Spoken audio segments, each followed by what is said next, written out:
Donc, bonjour à toutes et à tous. Nous nous retrouvons cet après-midi pour la seconde partie du séminaire qui est co-organisé par le GIF Tourisme d'Aix-Marseille Université. Donc, GIF Tourisme, c'est Groupement interdisciplinaire de formation thématique qui est animé par notre collègue ici présente Mireille Mills. Cette journée est aussi co-organisée par le Master Gestion durable des territoires de montagne, master du pôle universitaire de Gap, une antenne de Aix-Marseille Université. Cet après-midi, nous avons le plaisir d'accueillir parmi nos intervenants Robin Chariot, du master Gestion durable des territoires de montagne, qui va nous présenter son expérience d'élu et d'entrepreneur. Le thème qui nous a réunis toute cette journée et encore cet après-midi est la question du tourisme dans les territoires de montagne face à la crise sanitaire du Covid-19. Sans plus attendre, Robin, je te donne la parole et j'invite les uns et les autres à bien penser à couper leur micro pendant l'intervention de Robin. Merci Cécilia pour cette introduction et merci de m'avoir invité à participer à ce séminaire. Du coup, comme tu disais, je vais commencer par une rapide présentation de mon parcours et de pourquoi je suis ici aujourd'hui.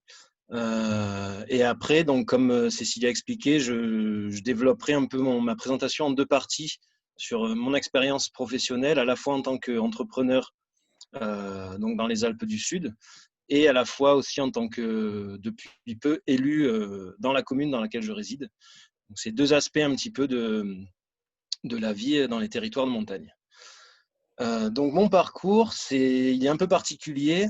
Donc, j'étais en formation continue dans le master GDTM.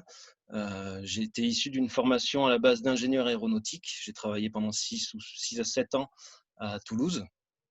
Et donc, j'ai eu ce besoin, cette envie de revenir m'installer à la montagne dans l'endroit dans lequel j'ai grandi. Et pour faire ça, j'ai découvert ce master à Gap, qui est pas loin de là où j'habite aujourd'hui, et qui a permis en fait une réintégration dans ce milieu de montagne et qui m'a permis de reprendre les bases un petit peu du fonctionnement à la fois économique, culturel, politique, et divers et variés. Et je reviendrai sur ça assez souvent. Et ça a donné donc des enseignements au travers de stages notamment qui m'ont donné des contacts pour me réintégrer pleinement dans ce milieu-là. En fait, le master, c'est un petit mot que je tenais à dire au début parce que comme je suis tout fraîchement diplômé, je suis confronté presque quotidiennement donc à la fois sur la mission d'élu et à la fois sur le côté entrepreneurial, à la vie et au développement socio-économique des territoires de montagne. Le master donne un socle en fait du fonctionnement de ce milieu qui est assez particulier, qui est différent de celui qu'on peut rencontrer dans les milieux très urbains dans lesquels j'ai vécu pendant longtemps. À la fois au niveau du fonctionnement administratif des territoires de montagne, à la fois au niveau des enjeux économiques, sociaux, politiques, toute la structure en fait et le fonctionnement global. Et voilà, c'est quelque chose qui m'a permis de découvrir, parce que même si j'avais grandi ici, je n'avais pas forcément conscience de l'ensemble de ces connaissances à avoir. Donc ça a permis, voilà, et notamment au travers de séminaires.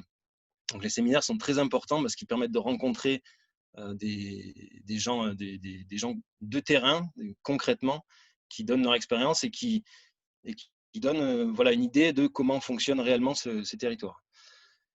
Et un dernier point sur ce master, ça permet d'avoir une certaine prise de recul sur les besoins actuels des territoires montagnards et ruraux, reliés à une envie en fait de redynamiser ces territoires, de créer quelque chose, d'entreprendre. Et ça ouvre certaines portes. Et donc, comme je vais revenir tout à l'heure sur la création de mon entreprise, ça s'est fait en parallèle du master. Donc, l'idée est née à peu près au milieu de la première année de Master 1 et s'est concrétisée jusqu'au bout. Donc là, ça fait quelques temps que j'ai créé l'entreprise. Et en parallèle de ça, en fait, ça m'a donné à la fois les clés, l'envie de mener à bien ce projet-là. Donc, l'entreprise dans laquelle je travaille, elle a été créée en avril 2019, donc c'est très récent. C'est basé à Saint-Vincent-les-Forts.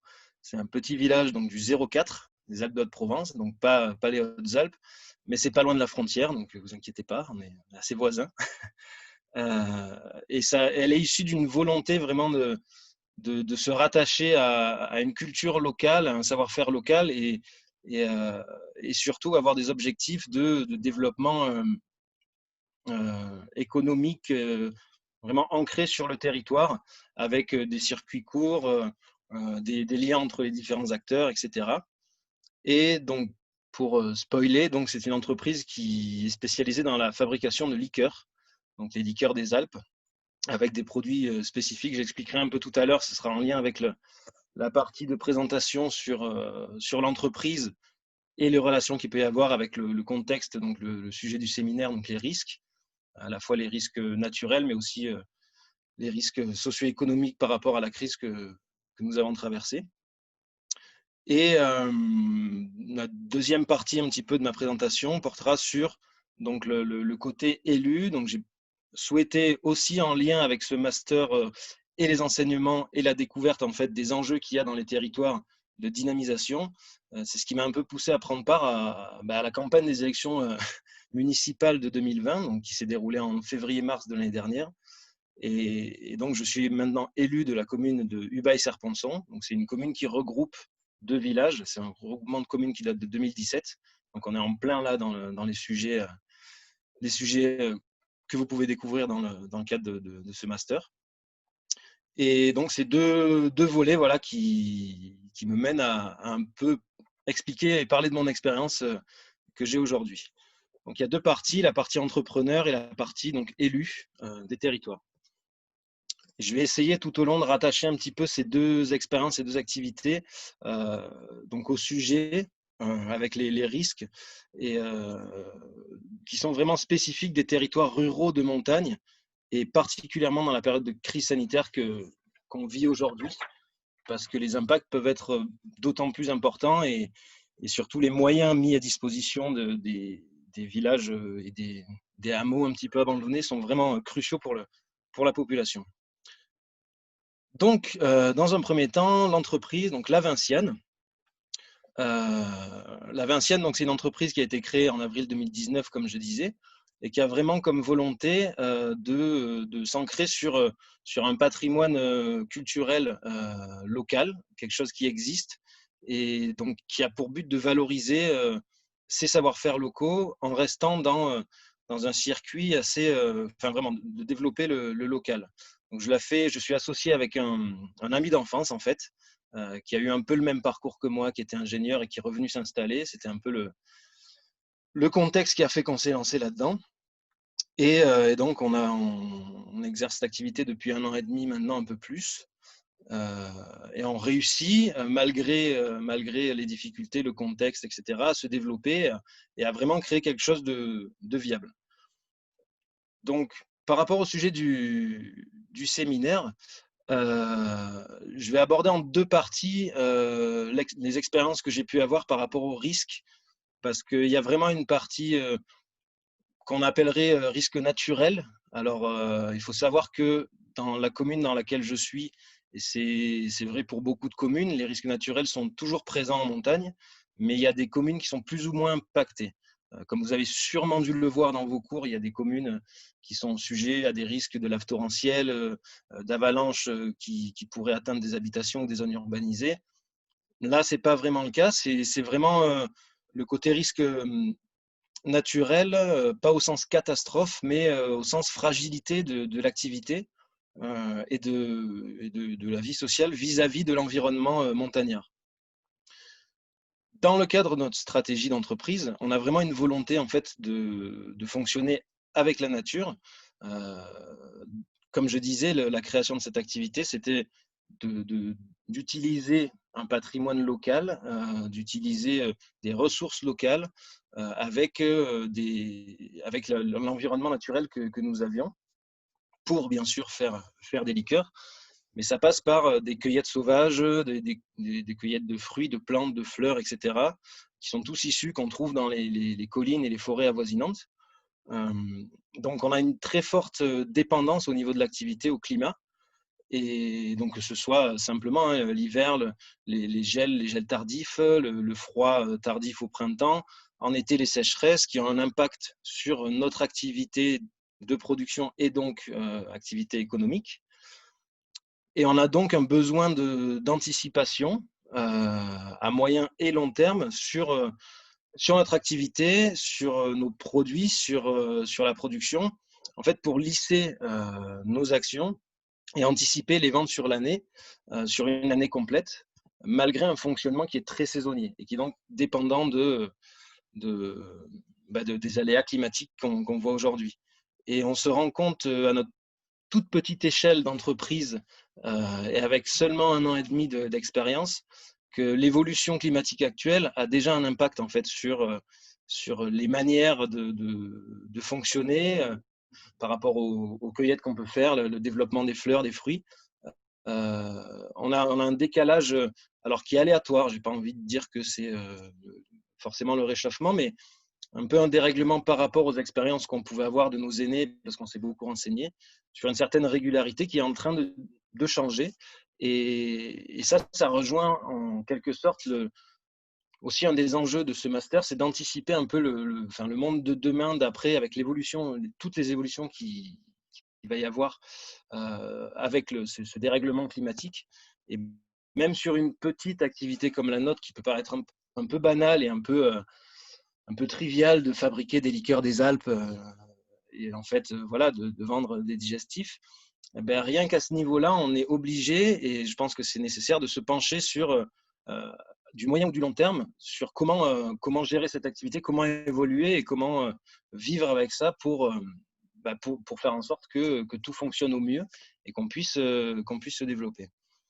Donc ça demande, il y a une importance d'avoir une vision ancrée, je pense, sur le territoire, sur ces évolutions. Et c'est indissociable du bon fonctionnement d'une entreprise. Ça, je le dis avec un peu plus de recul parce que notre entreprise n'est pas un exemple, mais elle illustre un petit peu ce type d'évolution. Et je pense que toutes les entreprises, enfin la plupart, je ne vais pas dire toutes, mais la plupart des entreprises sont aujourd'hui un peu forcées de repenser leur fonctionnement avec ces évolutions. Notre activité, elle est basée sur 2 choses, évidemment, comme c'est une activité artisanale, sur de la production et de la vente, pour créer une économie et en fait créer une activité. Mais dans les territoires de montagne, il y a quelque chose qui est très important, et même sur une activité comme la nôtre, et même sur n'importe quelle autre activité, je pense, des territoires de montagne, même sur le bâtiment ou même sur… Tout est vraiment, enfin, tout tourne beaucoup autour du tourisme. Et les fréquentations touristiques et le côté saisonnier des activités, quelles qu'elles soient, c'est vraiment un point majeur de la réussite ou de l'échec des entreprises. Et le tourisme, aujourd'hui, il est en train d'évoluer. Et nous, on le voit, alors, comme on est dans les Alpes d'Haute-Provence, on est un peu plus bas que les Hautes-Alpes. Et on commence déjà à avoir des pénuries de neige régulièrement. Donc, il y a plusieurs stations de ski qui sont pas loin donc du Bail-Serponçon, la commune où je suis situé. Donc il y a Saint-Jean-Montclar, Chabanon, le Grand Puy qui sont des stations de basse altitude. Et une grosse partie de notre économie à nous est basée sur le fonctionnement touristique de ces stations aussi, forcément. Donc il y a une évolution à prendre en compte dans les stratégies à mettre en place. Et c'est quelque chose qu'on essaie de faire en partenariat avec les acteurs socio-économiques de ces stations pour anticiper le jour où, peut-être dans 5 ans, dans 10 ans. Alors cette année, c'est un très mauvais exemple parce qu'il y a beaucoup de neige, mais on pourra en reparler peut-être l'année prochaine. Il y aura peut-être moins de neige. Donc, bon, après, les stations sont fermées, on discutera de ça après si nécessaire. Mais voilà, c'est une année exceptionnelle. Dans les années à venir, c'est quelque chose qui va certainement se réduire et donc il va y avoir une évolution des stratégies, des manières de fonctionner vis-à-vis du tourisme et donc de l'économie locale. En plus, donc ça fait le lien, j'ai fait le lien sans faire exprès, avec les stations de ski. En plus, cette année, donc dans la deuxième partie de ce côté vraiment entrepreneurial, cette année 2020 qui était vraiment frappée par la crise sanitaire liée au Covid-19, a eu un impact vraiment grand et les entreprises comme la nôtre et beaucoup d'entreprises que je connais ont dû un peu se réinventer et changer les stratégies mises en place. Alors, on ne pouvait pas imaginer, je pense, que ça se passe comme ça en mars dernier. Il y a eu vraiment une coupure des activités, ça tout le monde l'a vu, mais quelle qu'elle soit, il y a eu vraiment un stop de tout. C'était un confinement global et il y a eu un énorme impact de la crise sanitaire sur les activités. Donc ça, c'est typiquement un risque que personne n'avait anticipé et qui peut-être à l'avenir du coup sera mieux appréhendé par les acteurs, on saura comment mieux réagir. Euh, pour parler de mon expérience personnelle, ça a été vraiment le premier confinement était catastrophique au niveau de l'activité. Il y avait plus rien qui fonctionnait parce qu'il n'y avait aucun outil qui a permis aux gens et aux personnes, les entrepreneurs, à tout le monde en fait de rebondir et d'avoir une alternative euh, sociale et économique à cette crise. Parce que, donc pour l'exemple de notre entreprise, notre zone de chalandise et notre manière de fonctionner, elle est basée sur 3 points. C'est, comme on est une entreprise d'artisanat et donc de vente, les trois principaux points de vente, c'est les particuliers. Donc, soit sur place, on a un petit magasin à Saint-Vincent-les-Forts, même si c'est tout petit, il y a quand même un peu de fréquentation l'hiver ou l'été. Les magasins de revente qui achètent nos produits, qui les revendent, quels qu'ils soient. Et après, la restauration. Donc, dans une crise comme ça, en exemple de notre entreprise, les particuliers étaient confinés chez eux, les magasins de revente étaient quelques-uns ouverts, mais très peu, et les restaurants étaient tous fermés. Donc, l'activité était réduite à zéro, en fait. À part quelques habitants du village, mais le village, juste le village de Saint-Vincent-les-Forts, pas la commune, c'est à peu près 100 habitants. Donc, c'est vraiment tout petit. La commune a 800 habitants, mais c'est une commune qui est très grande, une grande superficie, qui est répartie sur plusieurs hameaux. Donc on a vraiment une très faible densité de population, et même sur un petit village, voilà, ça ne fait pas du tout un village ou une ville qui s'auto-alimente et qui est une crise comme ça a mis vraiment un stop à tout. Mais du coup, on s'est rendu compte, donc suite à ce premier confinement, un besoin parce que la crise Covid-19 est sans doute pas finie. On a déjà eu un deuxième reconfinement et je ne veux pas être un chat noir, mais peut-être qu'il y en aurait un troisième. On ne sait pas comment ça va évoluer. Mais en tout cas, ça a forcé donc mon associé Maxime, mon associé et moi, à réfléchir à une autre manière, à nous réinventer euh, et à trouver quelque chose qui nous permettrait quand même d'exercer notre activité malgré le contexte. Et donc ça passe par plusieurs points qui sont aussi abordés d'ailleurs dans les enseignements du master. Alors évidemment, il y a quelque chose qui se développe et que les collectivités essaient de mettre en place et de pousser, c'est la vente à distance par Internet, donc vraiment développer ce système-là. Nous, on a remarqué que oui, en accent sur cette stratégie-là, on pouvait arriver à conserver une certaine activité. Et d'ailleurs, on l'a vu sur le dernier confinement, on a réussi à être beaucoup moins catastrophique que lors du premier, parce qu'on avait anticipé justement ce risque-là d'isolement de tous les gens. Et après, c'est viser d'autres types de marchés. Donc, il y a des choses qui sont toujours faisables et autorisées. Par exemple, les petits marchés de producteurs locaux et artisanaux qui se maintiennent et qui, en plus, permettent de relancer un petit peu la dynamique et la mouvance des circuits courts et de l'achat de proximité. Donc ça, il y a plusieurs exemples qui existent. Pas loin de chez vous, à Pélotier d'ailleurs, on participe à un petit marché toutes les semaines depuis octobre, en fait, depuis juste avant le confinement. Il y a des points, en fait, des regroupements ponctuels d'artisans et de producteurs, notamment alimentaires, qui se retrouvent et qui se sont créés et qui ont permis à la fois de continuer une certaine activité et à la fois aussi aux gens isolés dans les hameaux et les villages de pouvoir avoir accès aux produits locaux qui ne sont pas forcément accessibles dans les grandes surfaces qui, elles, restaient ouvertes, mais toujours avoir accès à ça par la démarche d'anticipation et de création voilà, de ce tissu local qui est un des moyens en fait, de faire perdurer une activité en période très compliquée.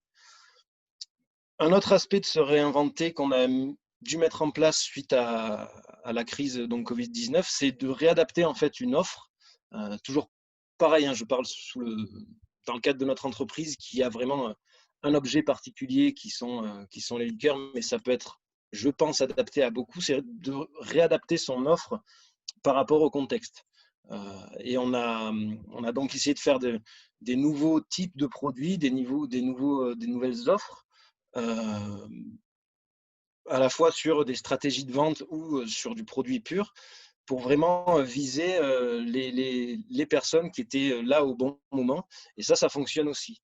Par exemple, je citais juste un ou deux exemples, c'est alors dans notre cas ça fonctionne, ça pourrait fonctionner sur d'autres types de produits artisanaux, c'est le réseau entrepreneurial.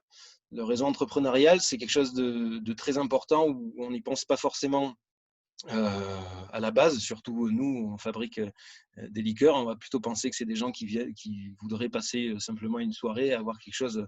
Mais il y a l'aspect cadeau, aspect produit local qui est très important, et le partenariat notamment avec les comités d'entreprise, avec les événements qui, eux, ont pu être un peu maintenus pendant cette période, ça a ouvert un nouveau champ de possibles à l'entreprise.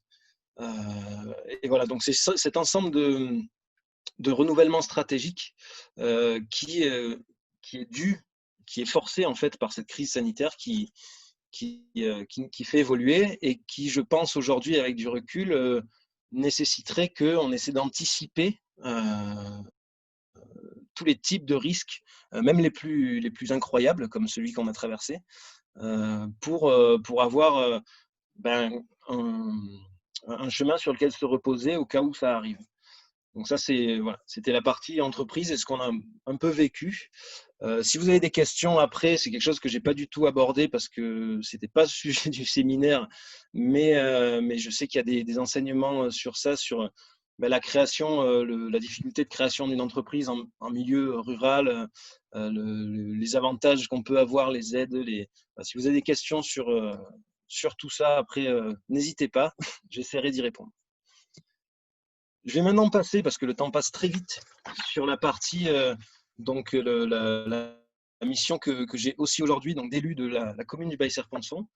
Alors, je vais faire une petite introduction parce que mon mandat, si on peut l'appeler comme ça, d'élu du Baye-Serponçon a commencé, devait commencer en mars, mais en fait a commencé fin mai, parce que tout a été décalé suite au confinement. Donc c'est quelque chose qui est encore assez récent pour moi, surtout que la période estivale est très active au niveau professionnel et pour tout le monde. Donc c'est une période un peu creuse, avec des guillemets quand même. Hein. Il n'y a pas tout le monde qui arrête qui ne fout plus rien. Mais c'est une période un peu creuse pour la vie communale. C'est dans des communes touristiques, c'est là où ça se déroule. Donc vraiment, la prise en main, on va dire, de cette activité-là, je l'ai eue en courant septembre et depuis octobre. Donc, c'est quelque chose d'assez récent. Et, et du coup, pour expliquer encore un petit peu, pourquoi je me suis lancé là-dedans, dans la politique locale, on va dire, il faut l'appeler comme ça. En fait, c'est une volonté, je pense, de participer à la construction d'un territoire.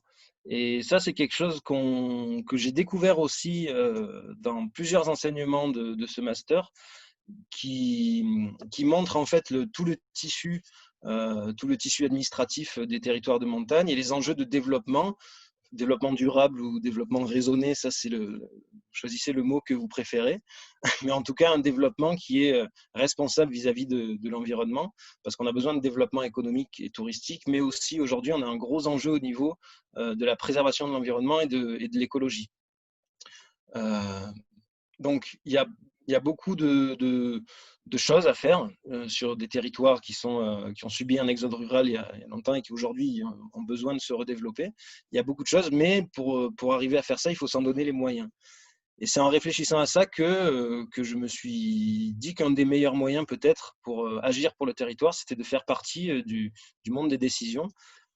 Et les outils qui m'ont été donnés dans ce master, ça peut paraître banal quand on est en cours, mais au final, c'est des choses qu'on ne connaît pas forcément, et même si sur certains aspects on les effleure, déjà on en a la connaissance et on sait que ça existe. Et rien que ça donne une certaine assise dans l'appréhension du monde politique local.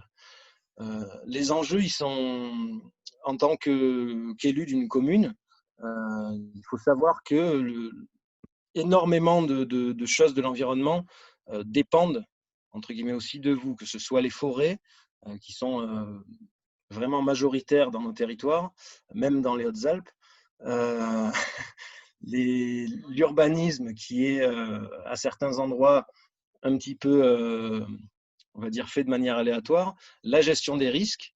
Je ferai une petite parenthèse tout à l'heure sur justement une des missions que j'ai en ce moment même au sein du conseil municipal qui concerne le DICRIM. Alors, je ne sais pas si ça parle à certains, mais si ça ne parle pas, ça va parler bientôt. Donc, la gestion des risques naturels et comment les gérer au sein d'une commune. La voirie, alors en ce moment, on est en plein dedans, c'est sur les difficultés de déneigement, sur comment laisser l'accessibilité à tous. Tout ça, ça fait un peu partie voilà, de la gestion des risques et puis la gestion de l'environnement simplement. Et un autre aspect aussi qui est très important, c'est pour les communes qui ont la chance d'avoir des territoires touristiques, c'est tout l'aspect délégation, donc DSP, délégation de services publics, et la gestion de ces contrats-là par les communes.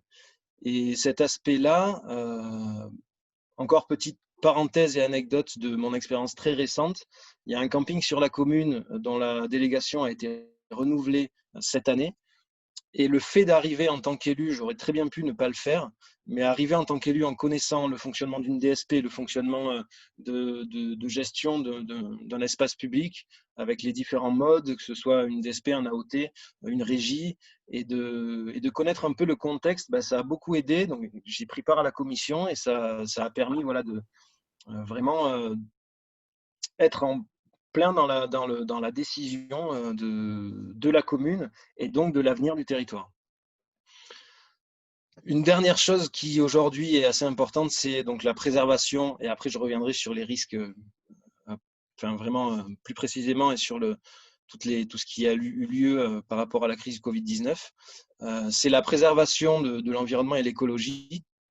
Et ça, donc au travers du master, j'ai eu la chance de faire un stage au SMADECEP, donc c'est le syndicat mixte d'aménagement de Serre-Ponçon, que j'ai découvert en tant que stagiaire en première année et que je redécouvre aujourd'hui en tant qu'élu sur le même projet que j'avais initié de partenariat entre les communes et le Conservatoire du Littoral. Et le Conservatoire du Littoral, donc, pour ceux qui ne connaissent pas, parce que c'est quand même pas très connu, c'est un organisme qui vise à racheter des terres sur le littoral français et sur tout le littoral de lacs de plus de 1000 hectares pour les préserver, pour pas que le développement urbain soit trop important. On peut prendre plusieurs exemples sur le lac d'Annecy, par exemple, où il n'y avait pas encore ce type de structure. L'urbanisation a été vraiment très, très forte, et aujourd'hui, on a vraiment sur toutes les berges des structures touristiques, des bâtiments, des immeubles, etc., qui font que ça en fait un lieu très touristique, mais qui a perdu un petit peu son côté naturel, et l'environnement est mis vraiment à mal sur un lac comme celui-ci. Et c'est une des volontés donc, du syndicat du lac de Serre-Ponçon et du conservatoire d'éviter ça. Et donc, c'est une mission que je retrouve en tant qu'élu de la commune pour essayer d'identifier des endroits à préserver sur le lac. Une deuxième chose aussi, pareil, sur l'anticipation, sur les évolutions climatiques. Et encore une fois, je n'envoie pas que des fleurs à ce master, hein, mais j'ai découvert beaucoup de choses grâce à ça, au projet événementiel de l'année dernière, pour lequel on avait organisé une journée climat à Barcelonnette avec un groupe qui s'appelle le groupe EQ. Donc, c'est Effet du changement climatique en Ubaye. Alors, l'Ubaye, c'est dans les Alpes d'Haute-Provence, hein, mais c'est une très belle vallée, donc n'hésitez pas à aller la découvrir. Et donc, c'est un groupe qui réfléchit à comment va évoluer la société montagnarde d'ici 2050 ou 2070. Et donc, on avait fait projets événementiels en partenariat avec eux. Et aujourd'hui, pareil, je retrouve, donc je fais partie de la commission de ce groupe en tant qu'élu pour essayer de mettre en place des solutions concrètes pour… Non, non, mais on s'arrangera, Cécilia, pour la pub. Et, et ça, voilà, à réfléchir pour le long terme, à mettre des solutions donc voilà, les stratégies sur le long terme, comment adapter nos territoires à plus tard, ben c'est quelque chose qui est vraiment important. Et donc, sans faire de pub, ce que je voulais dire, c'est que c'est vraiment un enjeu. J'en avais pas forcément confiance quand j'étais en cours. Hein, des fois, je regardais mon ordinateur aussi. Mais par contre, c'est vraiment quelque chose qui est important. Et quand on est dans le concret, dans le réel, eh ben, c'est des questions qu'il faut se poser. Et il y a des enjeux qui sont vraiment grands et importants si on ne fait rien. Donc, en plus, si on rajoute à ça une crise du Covid-19 dans nos petits territoires, ça fait une situation qui est vraiment très compliquée. Et donc ça, c'est une partie un peu à part que je voulais souligner sur le besoin spécifique, la spécificité des milieux ruraux et isolés, et notamment sur les personnes âgées, les personnes qui ont une faible mobilité, qui sont isolées, qui n'ont pas forcément accès au commerce facilement, etc. Et qui nécessitent un suivi assez particulier. Et dans le cadre de la crise, donc avec le conseil municipal et avec le rôle d'élu que nous avons, donc on est dans un conseil municipal à 19 élus, dont le maire, on a mis en place vraiment un suivi assez strict de ces personnes en particulier qui avaient besoin de contact, de réconfort, qui ne pouvaient plus voir leur famille. C'est tout bête, c'est évident ce que je dis, mais c'est vrai. Pendant 1 mois et demi, 2 mois, c'est très très long. Et en fait, il y a un rôle qui est un rôle civique et citoyen, mais qui est d'autant plus vrai quand on s'engage dans la vie politique et la vie communale. C'est vraiment le suivi. Donc ça s'est passé par du porte-à-porte, d'aller voir vraiment les gens qui étaient en difficulté. Ça demande un certain effort, mais en même temps, c'est nécessaire. Organiser des distributions de masques parce que voilà, c'est des choses qui ne sont pas forcément accessibles. Fournir des choses assez bêtes, hein, fournir des attestations papier à toutes les personnes qui n'ont pas de matériel informatique, qui n'ont pas Internet. Ça, c'est vraiment des choses qui sont spécifiques à nos territoires. Il y a vraiment un enjeu là-dessus. Et quand on parle de fracture un petit peu numérique, ce type de crise fait prendre conscience vraiment des différences qu'il peut y avoir entre un monde urbain et un monde rural avec des personnes qui ne sont pas du tout à l'aise avec ça. Et en fait, il a fallu inventer plein de choses et de manière très réactive parce qu'on n'avait pas le temps. Et donc, ça a été à la fois intéressant, à la fois dur et prenant. Mais voilà. Et autre chose qui est très importante, c'est le besoin d'informations, d'informations réelles et concrètes. Donc, sur le contexte sanitaire, sur les droits que les gens avaient ou pas de sortir, de ne pas sortir, sur les arrêtés préfectoraux qui sortaient assez régulièrement. Il y en a eu plusieurs qui sont passés, mais ce n'est pas quelque chose auquel on a accès facilement quand on est isolé dans une maison, dans un hameau. Et donc d'être informé de tout ça, c'était vraiment un des enjeux et des stratégies qu'on a essayé de mettre en place, qu'on a essayé en tout cas, hein, je ne dis pas qu'on a tout réussi, mais avec la commune. Donc ça passe par des affichages, le site internet pour ceux qui ont accès, et bon, c'est quand même une majorité, donc c'est très important, et aussi vraiment une part de direct et de contact direct social qui, dans ce cadre-là, était vraiment, vraiment quelque chose d'important. Et on se rend compte qu'on a tendance un petit peu à l'oublier quand tout va bien. Mais voilà, il y a un enjeu qui est très important. Et ça me fait penser qu'une importance aussi des territoires comme celui-là, c'est le tissu associatif. Vraiment, la vie associative. Nous, on a vu avec surprise plusieurs associations vraiment se mobiliser, comme vous avez peut-être pu voir aussi dans les endroits où vous habitez, mais c'est aussi des choses bêtes, mais qui sont vraiment indispensables. C'est la confection de masques, parce que les masques, il n'y en a pas eu tout de suite qui étaient mis à disposition. mais simplement des associations de personnes qui se sont retrouvées, qui ont pu fournir des masques aux gens qui ne pouvaient pas s'en procurer, et donc qui ont pu aller sortir tout en respectant la loi, on va dire. C'est aussi bête que ça. Mettre en place donc dédier des structures communales pour créer des lieux de tests PCR pour, pareil, des gens, parce que le premier cabinet médical sur notre commune, il n'y en a pas, donc c'est sur une autre commune, c'est à 20 km, donc il faut pouvoir y aller. C'est très demandé, il n'y a pas beaucoup de place, etc. Donc rien que ça, pouvoir se faire tester si on a l'envie ou le besoin de le faire, c'est quelque chose qui est important, et c'est cet ensemble de choses qui sont indispensables au bon fonctionnement d'une commune et simplement de la vie sociale dans ces milieux un peu isolés. Et pour conclure, parce que du coup, le temps passe encore très vite, sur cette expérience-là, le plus important, c'est la gestion en fait du contexte humain et social par rapport à une crise telle que celle-là, parce que ce sera peut-être pas la dernière, mais avoir les outils, et c'est quelque chose qu'on essaie aujourd'hui d'anticiper, au cas où ça arrive, ça ou autre chose, hein, mais d'avoir les outils en fait, de pouvoir répondre rapidement à des besoins d'une population qui se sent en tout cas abandonnée et qui est très isolée. Je vais m'arrêter là pour toutes les parties d'ailleurs. Ça a été un peu rapide, il y a beaucoup de choses à dire. Et donc, si vous avez des questions sur des points que j'ai dit ou sur tout autre, n'hésitez pas, je vous laisse la parole.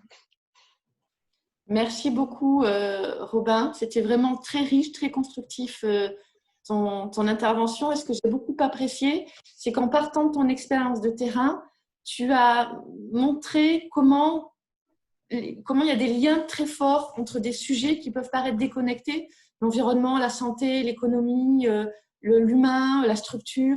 Et c'est en effet un des messages qu'on veut faire passer dans notre formation. Et trêve de plaisanterie sur le côté promotionnel.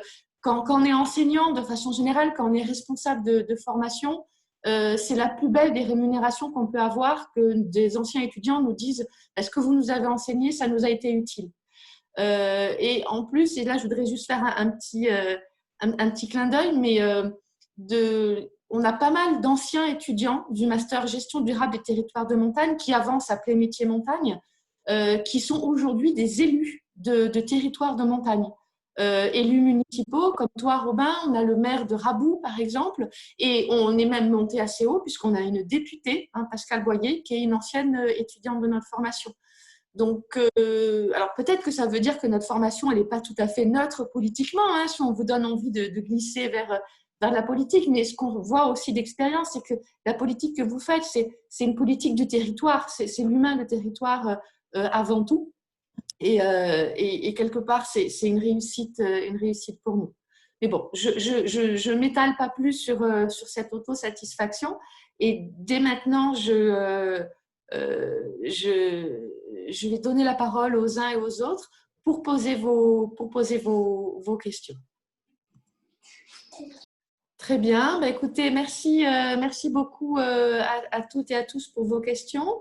Donc, juste un point d'organisation. Je vous rappelle, quand vous ne prenez pas la parole, veillez à bien éteindre votre micro, s'il vous plaît. Donc, du coup, nous continuons. Alors, je vous rappelle un petit peu la suite des événements. Donc, les deux prochaines interventions sont des interventions d'étudiants du master gestion durable des territoires de montagne. Donc, nous allons d'abord donner la parole à Mélanie et Cyrielle qui ont fait une recherche documentaire sur l'épidémie du Covid-19 et la saison touristique 2020. Et elles ont particulièrement regardé la question de la modification des habitudes touristiques. D'abord à l'échelle française et après, vous allez, si je ne me trompe pas, faire un focus plus précisément sur un territoire. À vous les filles, nous vous écoutons. Vous avez les droits de partage d'écran. Vous pouvez mettre votre diaporama. Super, merci Cécilia. Merci. Alors, je vais partager mon écran.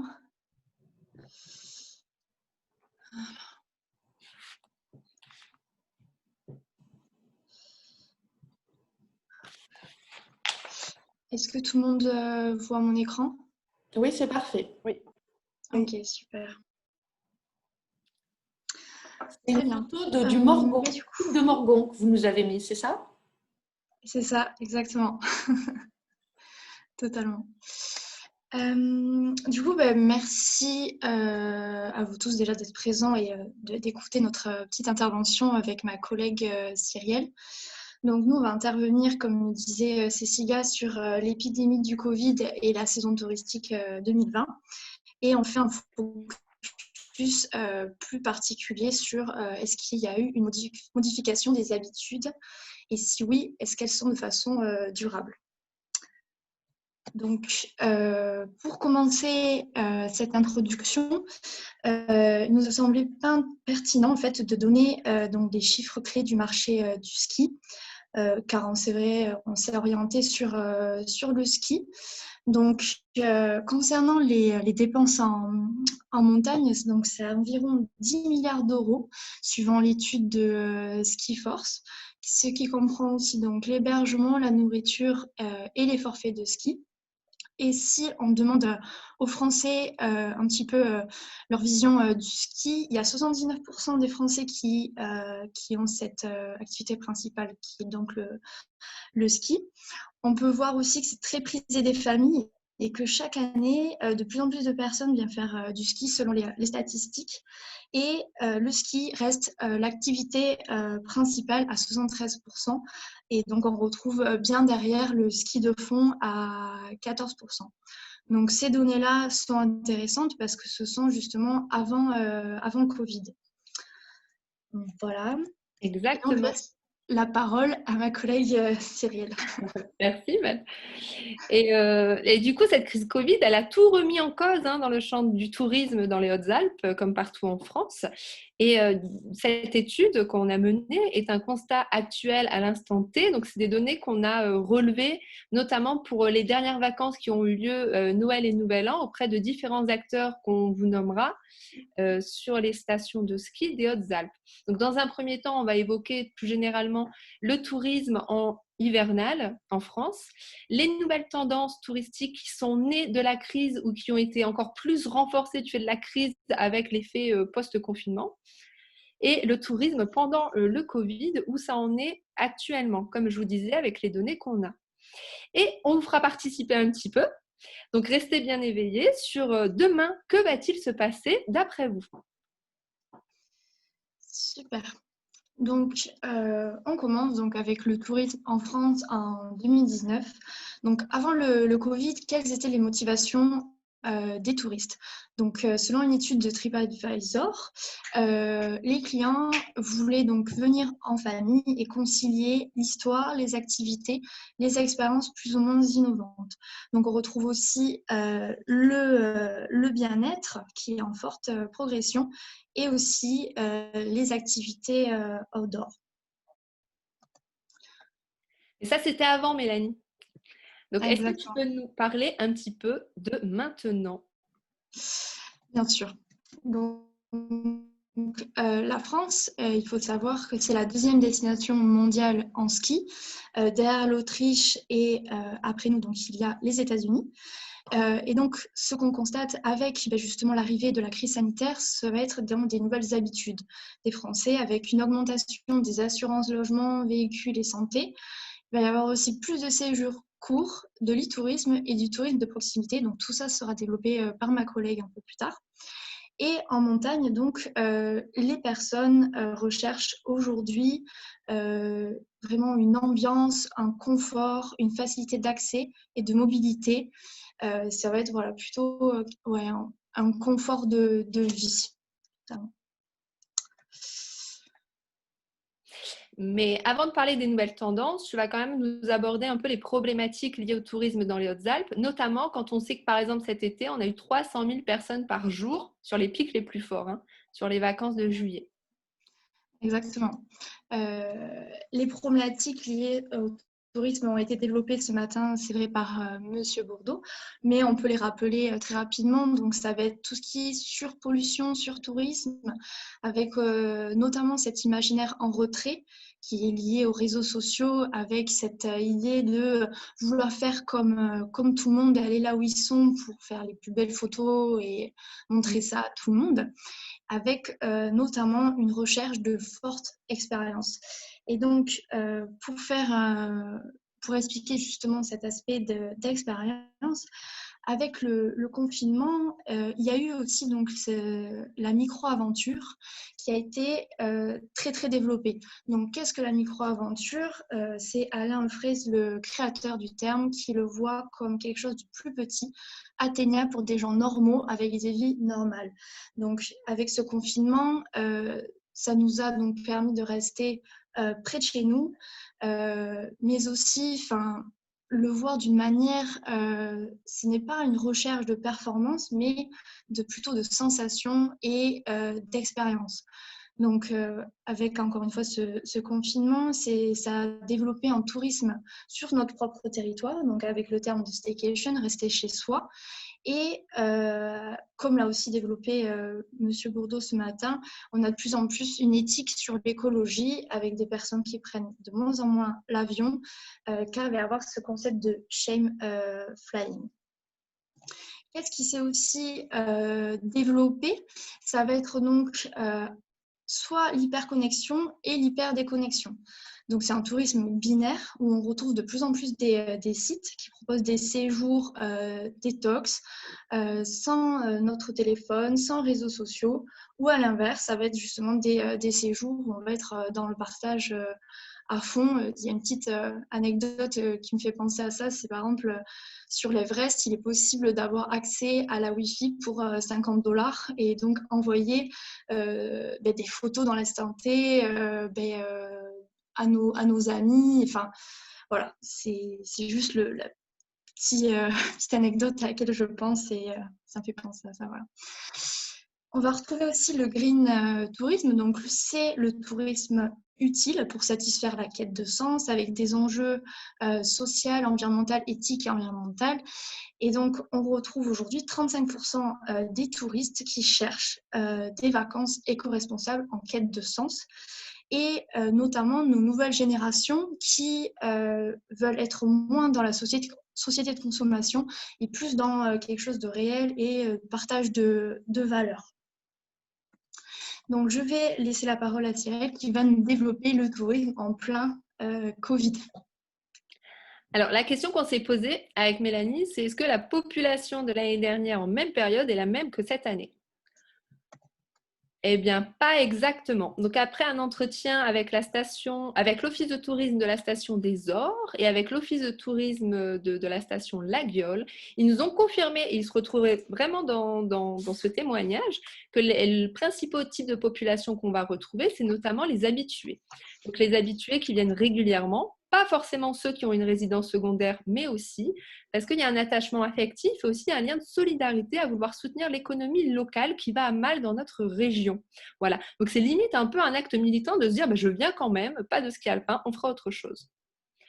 On va retrouver aussi, donc Mélanie, si tu peux passer le diapo, voilà, les familles à petite enfance. Parce que n'oublions pas que les activités pour la petite enfance ne sont pas fermées. Hein. On a encore les activités ludiques et attrayantes pour les petits bouts. Sans oublier aussi que la pression des enfants sur les parents pour voir la neige, les parents obéissent, quoi.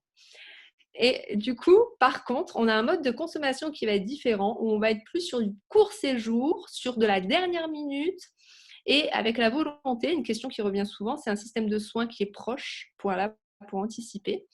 Et puis aussi, on se retrouve avec un comportement un peu opportuniste d'essayer de négocier les prix. Voilà. Ce qu'on ne fait pas en temps habituel, mais de se dire les professionnels sont en vulnérabilité, tiens, on va essayer de rentrer un peu dans la faille. Attention, c'est un constat qui n'est pas représentatif de tout le public touristique. Bien sûr, à prendre avec des pincettes. Oui, c'est par rapport au témoignage qu'on a recueilli.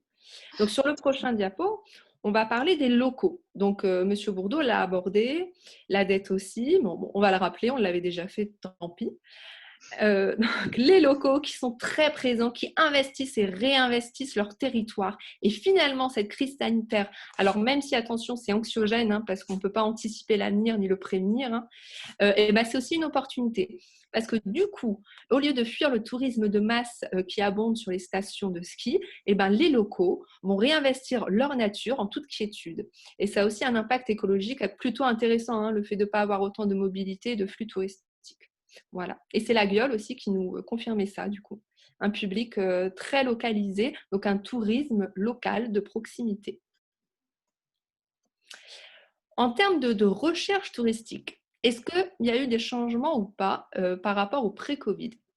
Alors, il y avait toujours cette notion de singularité qui est encore plus accrue. C'est-à-dire, je veux être unique, je suis différent du tourisme de masse. Je ne suis pas comme les autres. Moi, je me distingue de par ma consommation différenciée. Voilà, il y a ce positionnement-là aussi qui est très marqué. Il va y avoir la volonté de retrouver un rythme proche de son rythme naturel. Quand on a passé des journées sur Zoom ou en télétravail, sachez que la montagne, elle permet de se réapproprier ce rythme naturel sans parler de compétitivité ou de rendement très intense du milieu professionnel, surtout quand il vient de milieu urbain. On va parler aussi de symboles anti-confinement de la montagne, puisque bien sûr, on a des grands espaces. Et quand je pense aux Marseillais, parce que c'est quand même un public touristique très important dans notre département, où la plupart vivent en appartement sans jardin, et ben, savoir que la montagne est à 2 heures de route avec des espaces sans limite et sans frontières, c'est très agréable. Donc sans frontières psychologiques en tout cas. Dépaysement de l'urbain.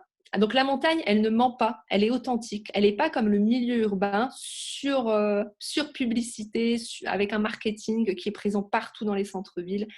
Elle est naturelle, elle garde un côté sauvage, ou en tout cas donne l'impression de garder un côté sauvage et encore préservé. Et c'est ça qui est très intéressant. En termes d'accomplissement de soi, comme je vous disais, la montagne, elle est authentique et elle va vous mettre aussi à rude épreuve. Si vous êtes nul, vous êtes nul, quoi. Enfin, c'est révélateur de qui vous êtes et de ce que vous êtes capable aussi de faire en montagne. Et du coup, c'est révélateur de votre identité. Et c'est vraiment une recherche de soi et une recherche essentielle que nous procure la montagne. Et lors d'une émission France Inter avec Étienne Klein et c'était Guillaume Cohen, il disait qu'il y avait un rapport même charnel, voire érotique à la montagne quand on parle de conquérir le sommet sur des territoires vierges, etc. Voilà, donc je ne contredis pas ça, hein, bien au contraire. Changement de mentalité. Alors, notre problématique, c'était est-ce que ces changements, finalement, donc là, on va en parler, est-ce que ça va perdurer après le Covid? On n'en a aucune idée. Voilà. Enfin, on n'a pas de réponse pour l'instant à donner, donc ça serait intéressant de mener une étude post-Covid, mais vraiment post-Covid, quoi, si ça se termine. En tout cas, on s'est référé à l'agence Switch qui a mené la première étude sur la volonté, sur les aspirations de changer notre comportement. Effectivement, il y a une réelle volonté de consommer de manière plus responsable, de s'accorder davantage de temps pour soi, pour ses proches et de s'orienter vers l'essentiel ou encore vers une bonne cause. Mais il y a une différence entre la volonté de faire et le passage à l'acte, parce qu'il y a plusieurs facteurs qui vont rentrer en compte.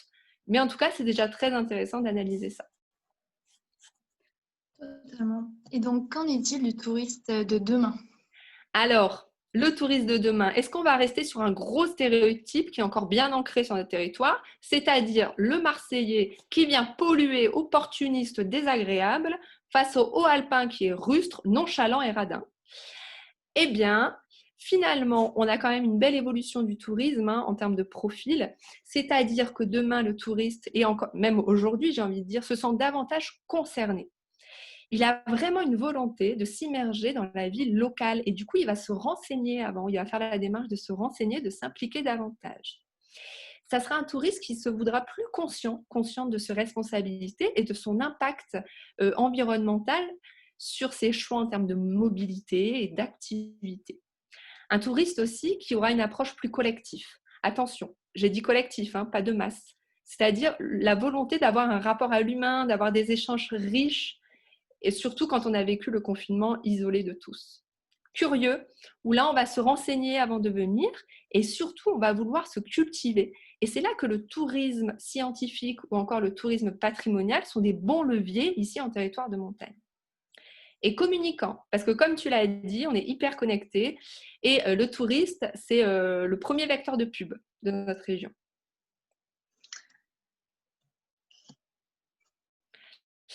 Et enfin, on a parlé des changements d'habitude, changements de profil. En termes de pratiques sportives, qu'est-ce qui se passe réellement dans nos stations? Plus de ski alpin, sachant que c'était la première activité plébiscitée, eh bien, on va avoir une belle orientation vers la luge et vers la randonnée de raquettes. Et quand on voit dans des magasins sportifs, ils sont en rupture de stock. Effet marketing ou réalité, en tout cas, voilà, c'est la communication qu'ils donnent.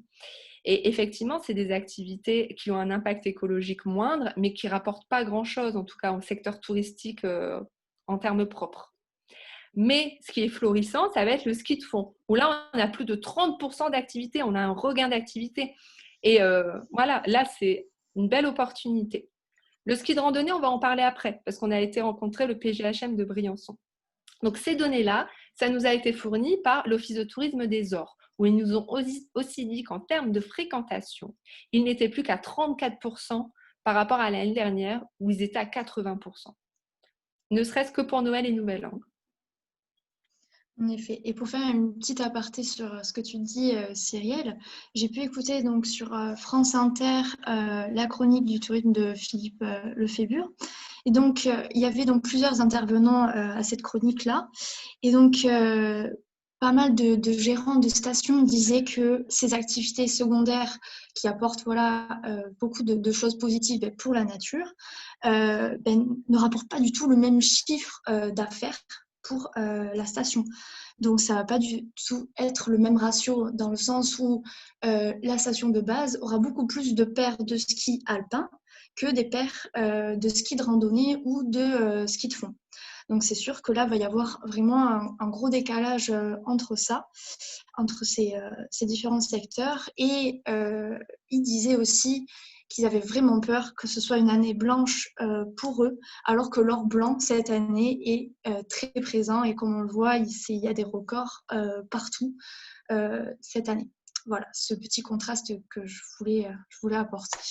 Oui, après, ça dépend sur quel indicateur on se réfère. Si on se réfère sur des indicateurs de croissance, de PIB et uniquement économique, effectivement, voilà. C'est une question que je pose là. Tu fais bien. Alors, si on parlait de ce qui est un peu la cote en ce moment, eh ben, on a les stations de moyenne montagne qui, pour certaines, s'en sortent pas mal. On a été à Aiguille, donc au parc régional du Queyras. Ils avaient anciennement une station de ski qui a fermé il y a quelques années, en 2016, si je ne me trompe pas. Mais ils ont conservé 2 tapis, des tapis qui sont ouverts et qui font fureur cette année. Donc, ils ne s'attendaient même pas à avoir autant de fréquentation, finalement. Les moyennes stations, elles ont aussi une faculté à faire preuve d'originalité, à innover. Voilà. Elles utilisent aussi l'histoire pour mettre une image d'authenticité en avant.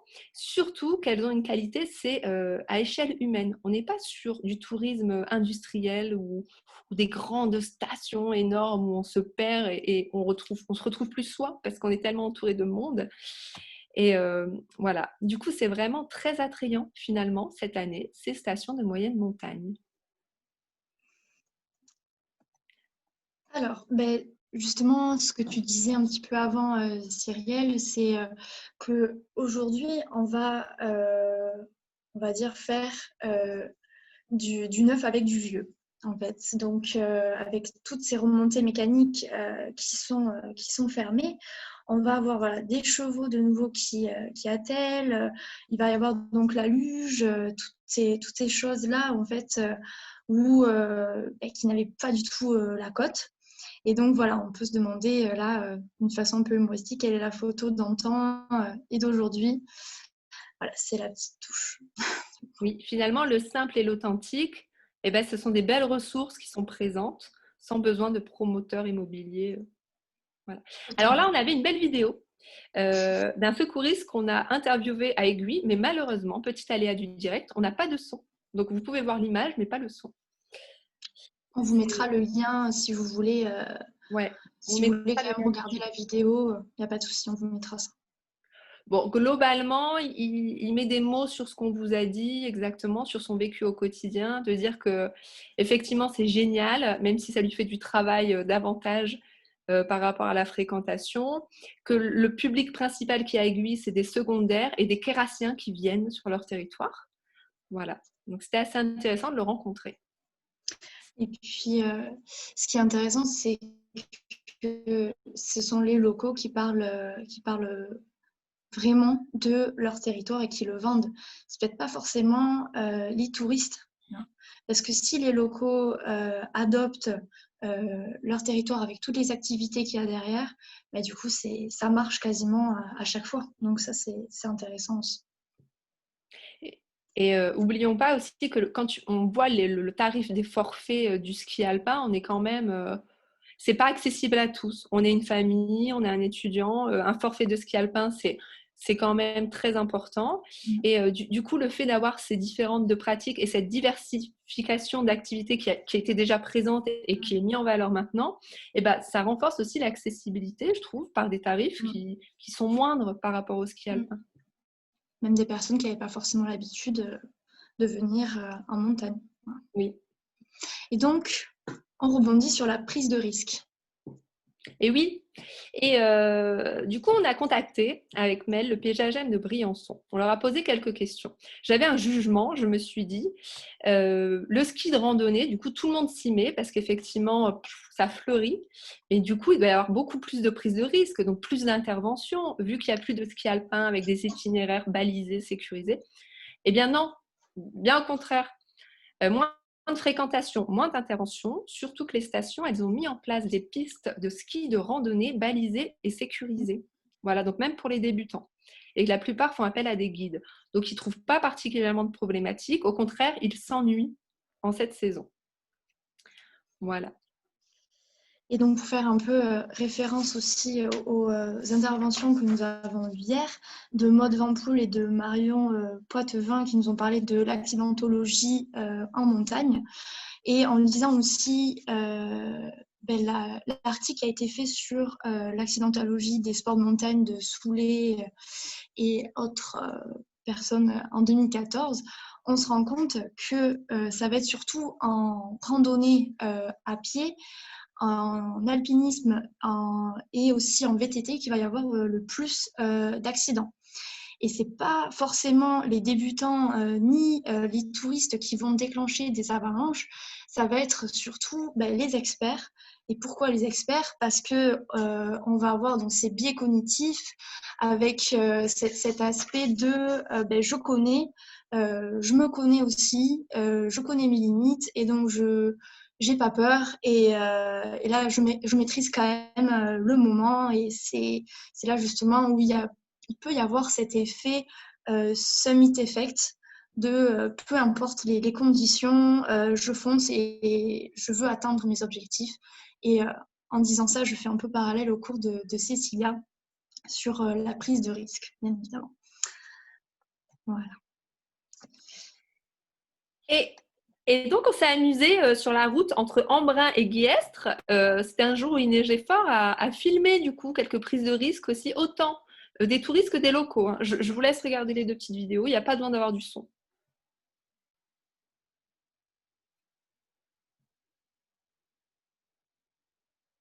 Donc là, on est sur une route qui est hyper verglacée. Je crois que je roulais à 50. Et ma voiture avec des neiges, elle tenait pas super bien. Et du coup, on voit des touristes, c'était des 59 et des 13. Je n'ai pas fait une enquête, j'ai juste constaté. Hein, je pose les plaques d'immatriculation là. Et du coup, qui sont très proches et qui ne se mettent pas sur des aires. Et là, sur la deuxième vidéo, on se fait doubler par des locaux qui, à mon avis, sont agacés parce qu'on ne roule pas assez vite. Voilà. Donc, entre le manque d'assurance et la surconfiance, la prise de risque, elle est présente. Même sur la route.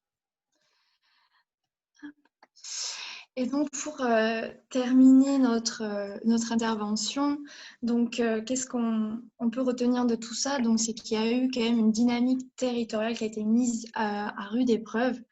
Et si les territoires s'en sortent aujourd'hui, ça va être notamment grâce à la capacité de résilience sur le territoire. Donc, que ce soit dans le secteur touristique, même dans l'aspect touristique, si on mélange vraiment tous ces secteurs-là, il y a eu une entraide et un développement d'idées, je pense voilà, le click and collect, toutes ces choses-là qui aujourd'hui ont permis à beaucoup de secteurs de s'en sortir, entre guillemets, bien évidemment, parce que ce n'est pas une situation normale. Avec des habitudes plus vertueuses aussi, en tout Bien cas pour le constat qu'on en fait aujourd'hui. Et demain, que va-t-il se passer? Donc c'est là qu'on a besoin de vous. On espère que vous êtes toujours là. Donc, pour ça, je vais vous... Super. Je vais vous envoyer dans la discussion, du coup, un petit lien. Hop. Je vous laisse cliquer dessus. Et donc, ça va nous permettre, vous permettre, de répondre donc à cette question qui est... Attendez, je n'arrive pas à enlever... C'est bon. Hop. Qui est de savoir comment pensez-vous le tourisme de demain. Donc, vous pouvez répondre plusieurs fois sur cette question avec une idée, un mot, qu'est-ce qui vous passe par la tête. Voilà. Est-ce que vous arrivez à avoir accès au lien déjà? C'est bon? Oui, super. Oui. Super. Allez, en un mot, en deux mots ou en trois mots, quelle est votre perception du tourisme de demain? Alors, je vous repartage l'écran pour voir les résultats. Ah mince, c'est pas du tout ce que je voulais faire. Pardon. Il faut que tu sélectionnes l'autre écran. Oui, c'est bon. Hop, hop. Partager ça. Alors, donc sur 20 réponses, déjà, il va y avoir les idées. Ce qui ressort le plus, c'est responsable, durable, éco-responsable, Ah oui, rationnel. On est sur la transition, très bien. Tourisme vers local, durable, responsabilisant, rationnel, recherche d'authenticité, proximité, incertain, Transition. pas faux. Ouais. Envahissant, c'est intéressant aussi. Envahissant? Ouais. Il y a envahissant. Peut-être on parle des touristes là, non? Ouais, Ça serait sympathique de savoir. J'imagine que c'est ça. Cher. Est-ce que cher dans le sens si on décide de voyager loin ou j'ai du mal à Ah oui, comprendre. alors la personne qui a écrit cher, est-ce qu'elle peut prendre la parole du coup pour expliquer son choix de mots? Ou pas? C'est pas grave. Échange. Je peux, moi, prendre la parole parce que j'ai mis pour les riches aussi. Ah, mais vas-y, Hugo. Alors, On du t'a coup, je compris. prends pour la personne aussi qui a mis cher. C'est juste le tourisme à l'étranger, le tourisme lointain avec les énergies fossiles, ça va être compliqué, je pense, pour la suite. Ça va être très, très cher si on veut continuer ce même tourisme. Et donc, du coup, il y aura d'autres formes de tourisme. Voilà. D'accord. C'est intéressant ce point de vue. C'est vrai que je n'avais pas forcément pensé. Je ne sais pas pour toi, Cyrielle, si tu avais réfléchi à ça. Alors moi, ça me fait penser à quelque chose qui, dans le Nord, on en parlait beaucoup. Ça coûte plus cher de partir en France que de partir à l'étranger. Tu pars en Tunisie, en Grèce avec du low cost, tu pars pour 300 € all inclusif. Tu pars dans les Hautes-Alpes, tu en as pour bien plus cher. Surtout si tu fais du ski. Ah oui, non, mais c'est encore réservé à une élite. Enfin, c'est clair. Enfin, même les classes avant, à l'époque où ça existait, les classes de neige de ski, c'était réservé quand même à des parents, des familles qui avaient les moyens de payer ces vacances-là. C'est vrai. Alors, il y a d'autres réponses. Par exemple, le lent, c'est vrai qu'il en parlait, Monsieur Bourdeau, ce matin, du slow tourisme aussi, avec l'aspect du vélo de plus en plus présent. Donc, j'imagine que ça doit être dans cette vision-là. Alors, il y a instable aussi. Pourquoi instable? Enfin, j'aimerais bien du coup savoir par rapport aux crises. Ouais, je crois que c'est moi qui ai mis ça, je sais plus. Oui, c'est par rapport, on peut le voir avec la Covid, là, en fait, on a beaucoup de départements ou de communes qui ont une économie monosectorielle, quoi, qui est que basée sur le tourisme. Et en fait, il suffit qu'il y ait un pépin et tout ça, ça dégage, quoi. Et du coup, là, on s'en rend bien compte avec la Covid. Et voilà, c'est instable dans ce sens-là, c'est instable économiquement. Exactement. D'accord. Bon, mais il y a eu 62 personnes qui ont répondu. Je pense que c'est pas mal, déjà. Super, merci. C'est une bonne source pour retravailler dessus après le Covid, du coup. Super. Ben, merci à vous, en tout cas, pour votre attention et puis votre participation. Voilà. Ouais, c'était une belle opportunité pour nous. Ouais, c'était vraiment avec plaisir de retravailler là-dessus. Merci beaucoup les filles pour cet exposé très riche. Sans transition, nous allons passer au temps de questions et de discussions. On commence là ou Donc, rebonjour à tous. Donc, nous enchaînons avec la deuxième partie de notre après-midi, toujours sur le thème du tourisme scientifique en territoire de montagne. Du tourisme en territoire de montagne. Le tourisme scientifique, c'était le thème du séminaire de cet automne qui est passé. Donc, le tourisme en territoire de montagne et son adaptation et sa résilience vis-à-vis de la crise sanitaire de Covid-19. Donc, nos deux prochaines intervenantes sont Flavie et Aurane, toujours deux étudiantes du master gestion durable des territoires de montagne. Donc, je vous donne la parole. Alors, bonjour à tous. Alors, je vais faire le partage d'écran, si ça marche. Alors, est-ce que là c'est bon? Vous voyez bien? Est-ce que vous voyez bien l'écran? Oui, ça marche. Oui. Voilà, aujourd'hui avec Flavie, on va vous parler de l'impact de la crise Covid-19 sur les professionnels du tourisme. Juste avant de commencer, un petit point, en fait, c'était une présentation qu'on avait commencé à faire au début du deuxième confinement. Donc, en fait, il y aura certaines données la plupart des données vont porter sur le premier confinement et l'été 2020, même si on a essayé de réactualiser un petit peu, voilà. Mais c'était pour faire une petite mise en contexte et je laisse la parole à Flavie. Alors, la France, donc, c'est le premier pays touristique du monde en 2017 avec 87 millions d'arrivées de touristes internationaux. Selon le gouvernement, le secteur représente 2 millions d'emplois directs ou indirects et 7,3% du PIB en 2017. Donc, c'est un secteur qui a un poids très important. Cependant, donc, comme on le sait, en mars 2020, suite à la crise sanitaire, les activités ont été suspendues et les professionnels du tourisme ont dû arrêter donc pendant 2 mois leur activité. Donc là, on vous a mis sur le diapo qui on entend par professionnels du tourisme. Donc, il y a le secteur de l'hébergement, la restauration, les transports, les agences de voyage, etc. Donc, ça nous amène à nous demander quel impact la crise du Covid-19 a-t-elle eu sur les professionnels du tourisme. Pour répondre à ça, on verra dans un premier temps la pandémie qui a fortement impacté donc ces professionnels. Ensuite, on étudiera un petit peu le bilan estival contrasté et enfin la nécessité de changer durablement de stratégie. Alors oui, tout d'abord, la crise Covid, on sait, ça a fortement impacté les professionnels du tourisme. Alors, il faut savoir qu'en fait, l'année 2020, elle avait plutôt bien commencé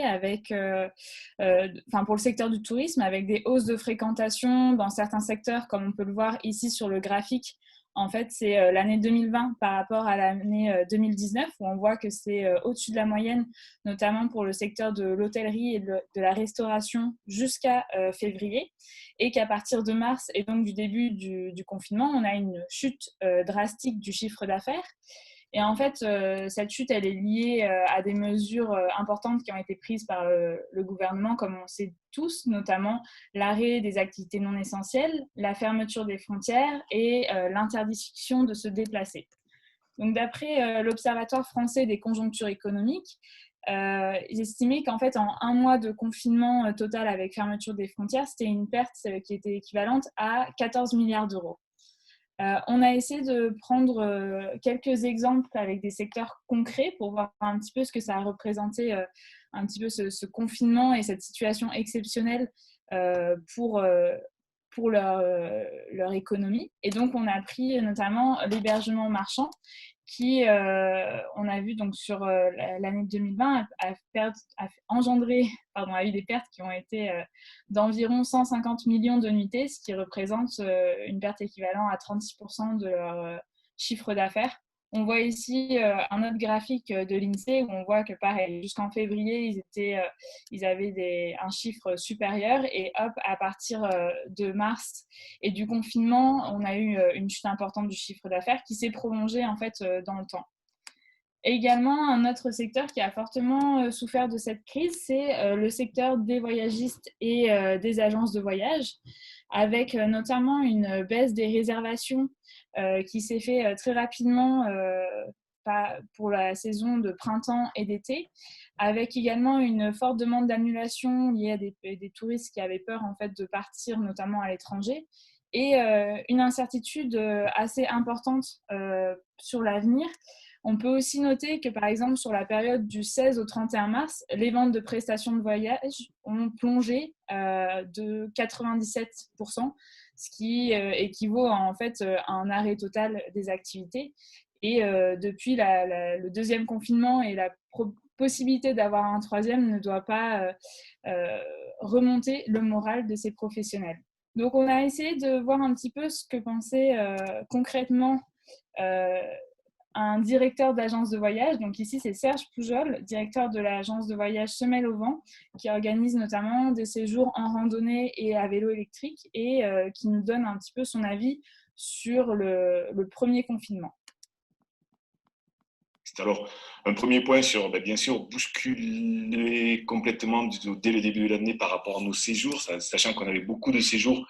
Une partie de notre chiffre d'affaires se faisait aussi sur l'étranger, pas uniquement sur les Cévennes. On était à 30-35% de notre chiffre d'affaires sur les Cévennes et tout le reste sur des pays européens comme la Grèce, l'Italie. Il est clair que là, un arrêt brutal, toute une gestion à prévoir avec des reports, des annulations, donc une complexification un peu de notre travail durant tous ces mois et surtout, durant le premier confinement, un gros travail de restructuration, de reprogrammation pour l'été. Donc voilà, on observe que globalement, il y a plusieurs secteurs qui ont été impactés et qui continuent à l'être et qui peut amener à une vision un petit peu pessimiste de l'avenir, comme on va le voir juste après. Alors, donc effectivement, après le confinement, on a 65% des consommateurs français qui estiment que le coronavirus a ou aura un impact sur leurs revenus et donc sur leurs dépenses. Et donc, les professionnels du tourisme ont une vision pessimiste sur leur avenir dès le premier confinement. Notamment, ils expriment leur inquiétude avec la possibilité d'annuler les séjours jusqu'à 24 heures avant les départs sans frais.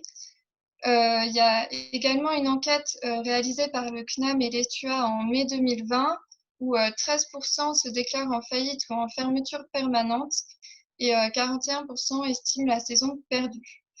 On a aussi une inquiétude dans le secteur public avec une enquête réalisée par ADN Tourisme en avril 2020 où on constate le modèle économique des offices du tourisme qui est fragilisé avec un impact sur la taxe de séjour qui représente en moyenne 30% de leur budget et aussi une inquiétude des agences de développement de réservation touristique qui ont une grande part de leur clientèle senior. Donc, les professionnels, ils émettent dès le mois d'avril un besoin d'avoir des aides financières et sont mises en place des aides gouvernementales. Donc, le 14 mai 2020, le Premier ministre a annoncé un plan interministériel pour le secteur touristique qui contient 21 mesures pour accompagner les professionnels du tourisme dans la relance de leur activité et de s'inscrire dans un plus long terme en s'adaptant face aux nouveaux besoins. Donc, est mis en place en mars 2020 un fonds de solidarité qui est ouvert jusqu'à la fin de l'année pour les professionnels du tourisme afin de les soutenir. Et le 12 octobre 2020, le gouvernement a annoncé son extension, une prolongation aussi dans le temps et son extension du dispositif de soutien, notamment pour les entreprises qui sont fermées à cause du couvre-feu et aussi pendant le mois d'août au deuxième confinement. On a également un plan d'investissement renforcé avec 3 milliards d'euros pour accompagner la reprise et la transformation du secteur avec l'aide de la Banque des Territoires et de BPI France.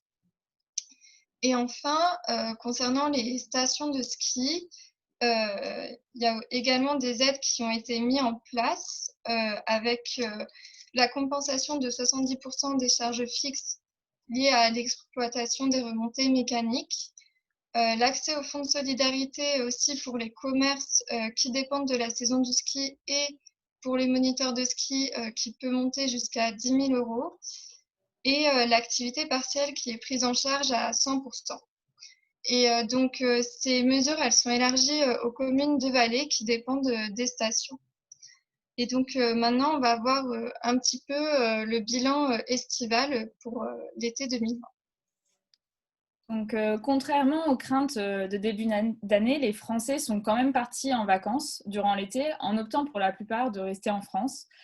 Donc, si les touristes étrangers étaient peu présents sur le territoire, le tourisme interne a été dynamique et a permis de compenser certaines pertes anticipées par les professionnels du tourisme, voire d'afficher des résultats supérieurs à ceux de 2019. Néanmoins, on s'aperçoit en fait qu'il existe une forte hétérogénéité de performance en fonction des régions et de leur positionnement, avec un attrait particulier pour les destinations nature, avec notamment la mer, la campagne et la montagne. Comme on peut le voir ici sur le schéma, en vert, c'était les destinations qui ont été prisées par les Français cet été. Néanmoins, on peut afficher un petit bémol pour tout ce qui est du domaine du littoral, parce qu'en métropole, ça a été le premier lieu de séjour de la clientèle française, à hauteur de 37% des séjours. Néanmoins, il y a eu une perte de revenus liée à l'absence des marchés lointains. Et pour les territoires de la Corse et des DOM-TOM, on a eu un bilan très préoccupant avec un recul important du nombre de touristes sur les territoires. Également, un autre perdant en fait, de cette crise, c'est tous les espaces urbanisés qui, à cause notamment de la fermeture des lieux culturels, de l'annulation d'événements d'ampleur comme par exemple le Festival d'Avignon qui représente 2/3 du chiffre d'affaires des commerçants, et également l'absence de touristes internationaux, a fortement pâti de cette situation. On voit ici en fait un graphique qui montre la perte des recettes internationales liées à l'absence de touristes étrangers cette année, qui est affichée en bleu, et on voit vraiment que comparé aux autres années, cette perte est conséquente et représente, d'après Atout France, 13 milliards d'euros de janvier à juin uniquement, et également un impact majeur sur les destinations dépendantes des touristes internationaux. Je pense notamment à Paris, où ils ont vu en fait une baisse de 60% du nombre de touristes sur les mois de juillet et août, selon le comité régional du tourisme de Paris-Île-de-France. Donc voilà, même si la présence et le dynamisme du tourisme local a permis de compenser certains effets négatifs de Covid, on voit qu'il existe un bilan contrasté en fonction des régions qui se retrouvent également dans les différents secteurs touristiques. En effet, on a des impacts différents en fonction des secteurs. Donc, concernant l'hébergement, comme on l'a vu, les touristes ont favorisé la location et priorisé les vacances donc, dans leur résidence secondaire ou chez la famille. Et c'est l'hôtellerie qui est le plus touchée, notamment l'hôtellerie de luxe, avec l'absence de touristes étrangers, la désertification des métropoles et aussi la diminution d'un tourisme d'affaires. Donc, c'est seulement à partir de mi-juillet que le secteur de l'hôtellerie a pu se redynamiser. Concernant la restauration, c'est qu'à partir du mois d'août où ils ont retrouvé des niveaux équivalents à 2019. Pour les voyagistes et les tours opérateurs, il n'y a quasiment pas eu de voyage à l'international et pas d'accueil ou très peu d'accueil de touristes étrangers lointains, ce qui a provoqué une perte cumulée de 85% en nombre de forfaits entre le début de l'année et l'été 2020. Les activités récréatives, quant à elles, elles ont connu une forte attractivité cet été, notamment avec les activités sportives, de loisirs et de plein air, contrairement à la culture qui a beaucoup de mal à se redresser et notamment avec beaucoup d'événements qui sont annulés. Donc finalement, on constate sur le graphique que le printemps a été compliqué, le mois de juin décevant, mais la saison estivale a été plutôt rassurante pour les professionnels du tourisme. Toutefois, on peut noter que la tarification, elle est inférieure parce que la clientèle, elle est différente. On a surtout eu une clientèle française. Donc voilà, maintenant qu'on a vu un petit peu ce qui se passait par rapport aux tendances de la crise Covid sur les professionnels du tourisme à l'échelle nationale, on va prendre le cas de la région Auvergne-Rhône-Alpes pour voir si les résultats de cette région sont en adéquation avec ceux de l'ensemble du territoire. Pourquoi on a sélectionné ce territoire? Tout simplement parce qu'il dispose de caractéristiques communes avec le territoire des Hautes-Alpes, avec un terrain montagneux et une communication qui est axée sur le dépaysement et le ressourcement dans un espace naturel. Également parce que au moment où on a fait en fait réaliser cette présentation, il disposait de données assez précises sur l'impact du Covid sur les professionnels du tourisme, ce qui n'était pas le cas de toutes les régions. Voilà, donc globalement, on se rend compte que la saison estivale a été plutôt bonne pour les professionnels du tourisme qui s'avèrent satisfaits par la saison avec des bons taux de fréquentation. On a, par rapport à l'origine de la clientèle, surtout une clientèle française à hauteur de 91%, avec néanmoins quelques étrangers, notamment des Anglais et des Néerlandais. Pour tout ce qui est hébergement, on a eu donc des bons taux d'occupation, notamment pour les hébergements locatifs et meublés, qui ont très bien fonctionné, et un bilan un peu plus contrasté pour les campings, où on a eu plus d'attrait pour les mobil-homes et les petites constructions que pour les terrains nus où on pouvait planter la tente.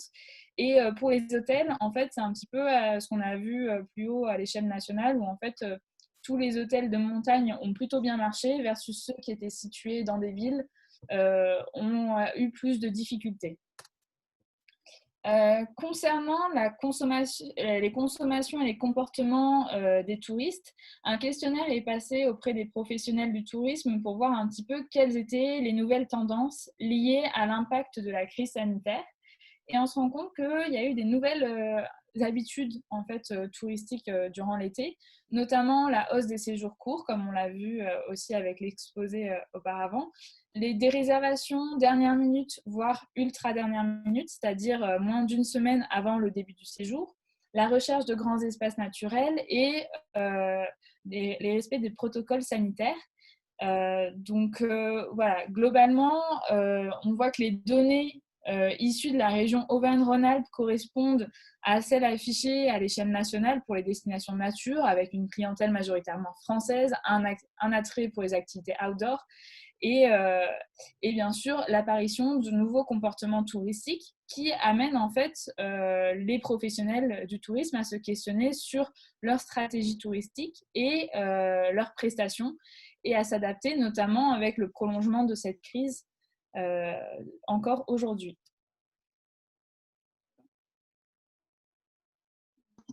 Et donc, cette crise, on remarque qu'elle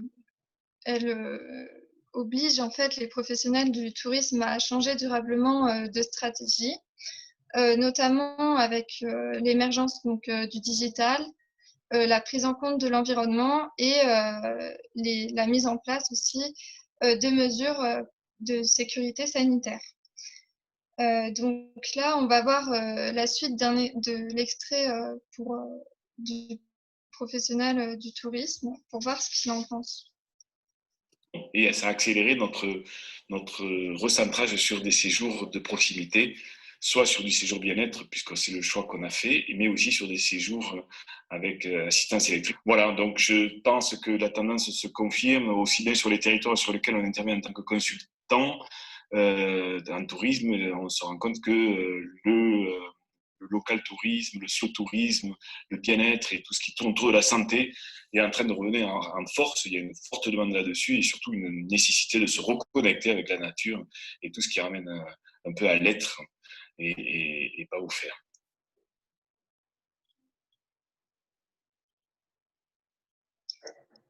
Et avec le contexte environnemental, sanitaire et mondial instable, on a différents facteurs qui laissent un avenir incertain pour le secteur touristique.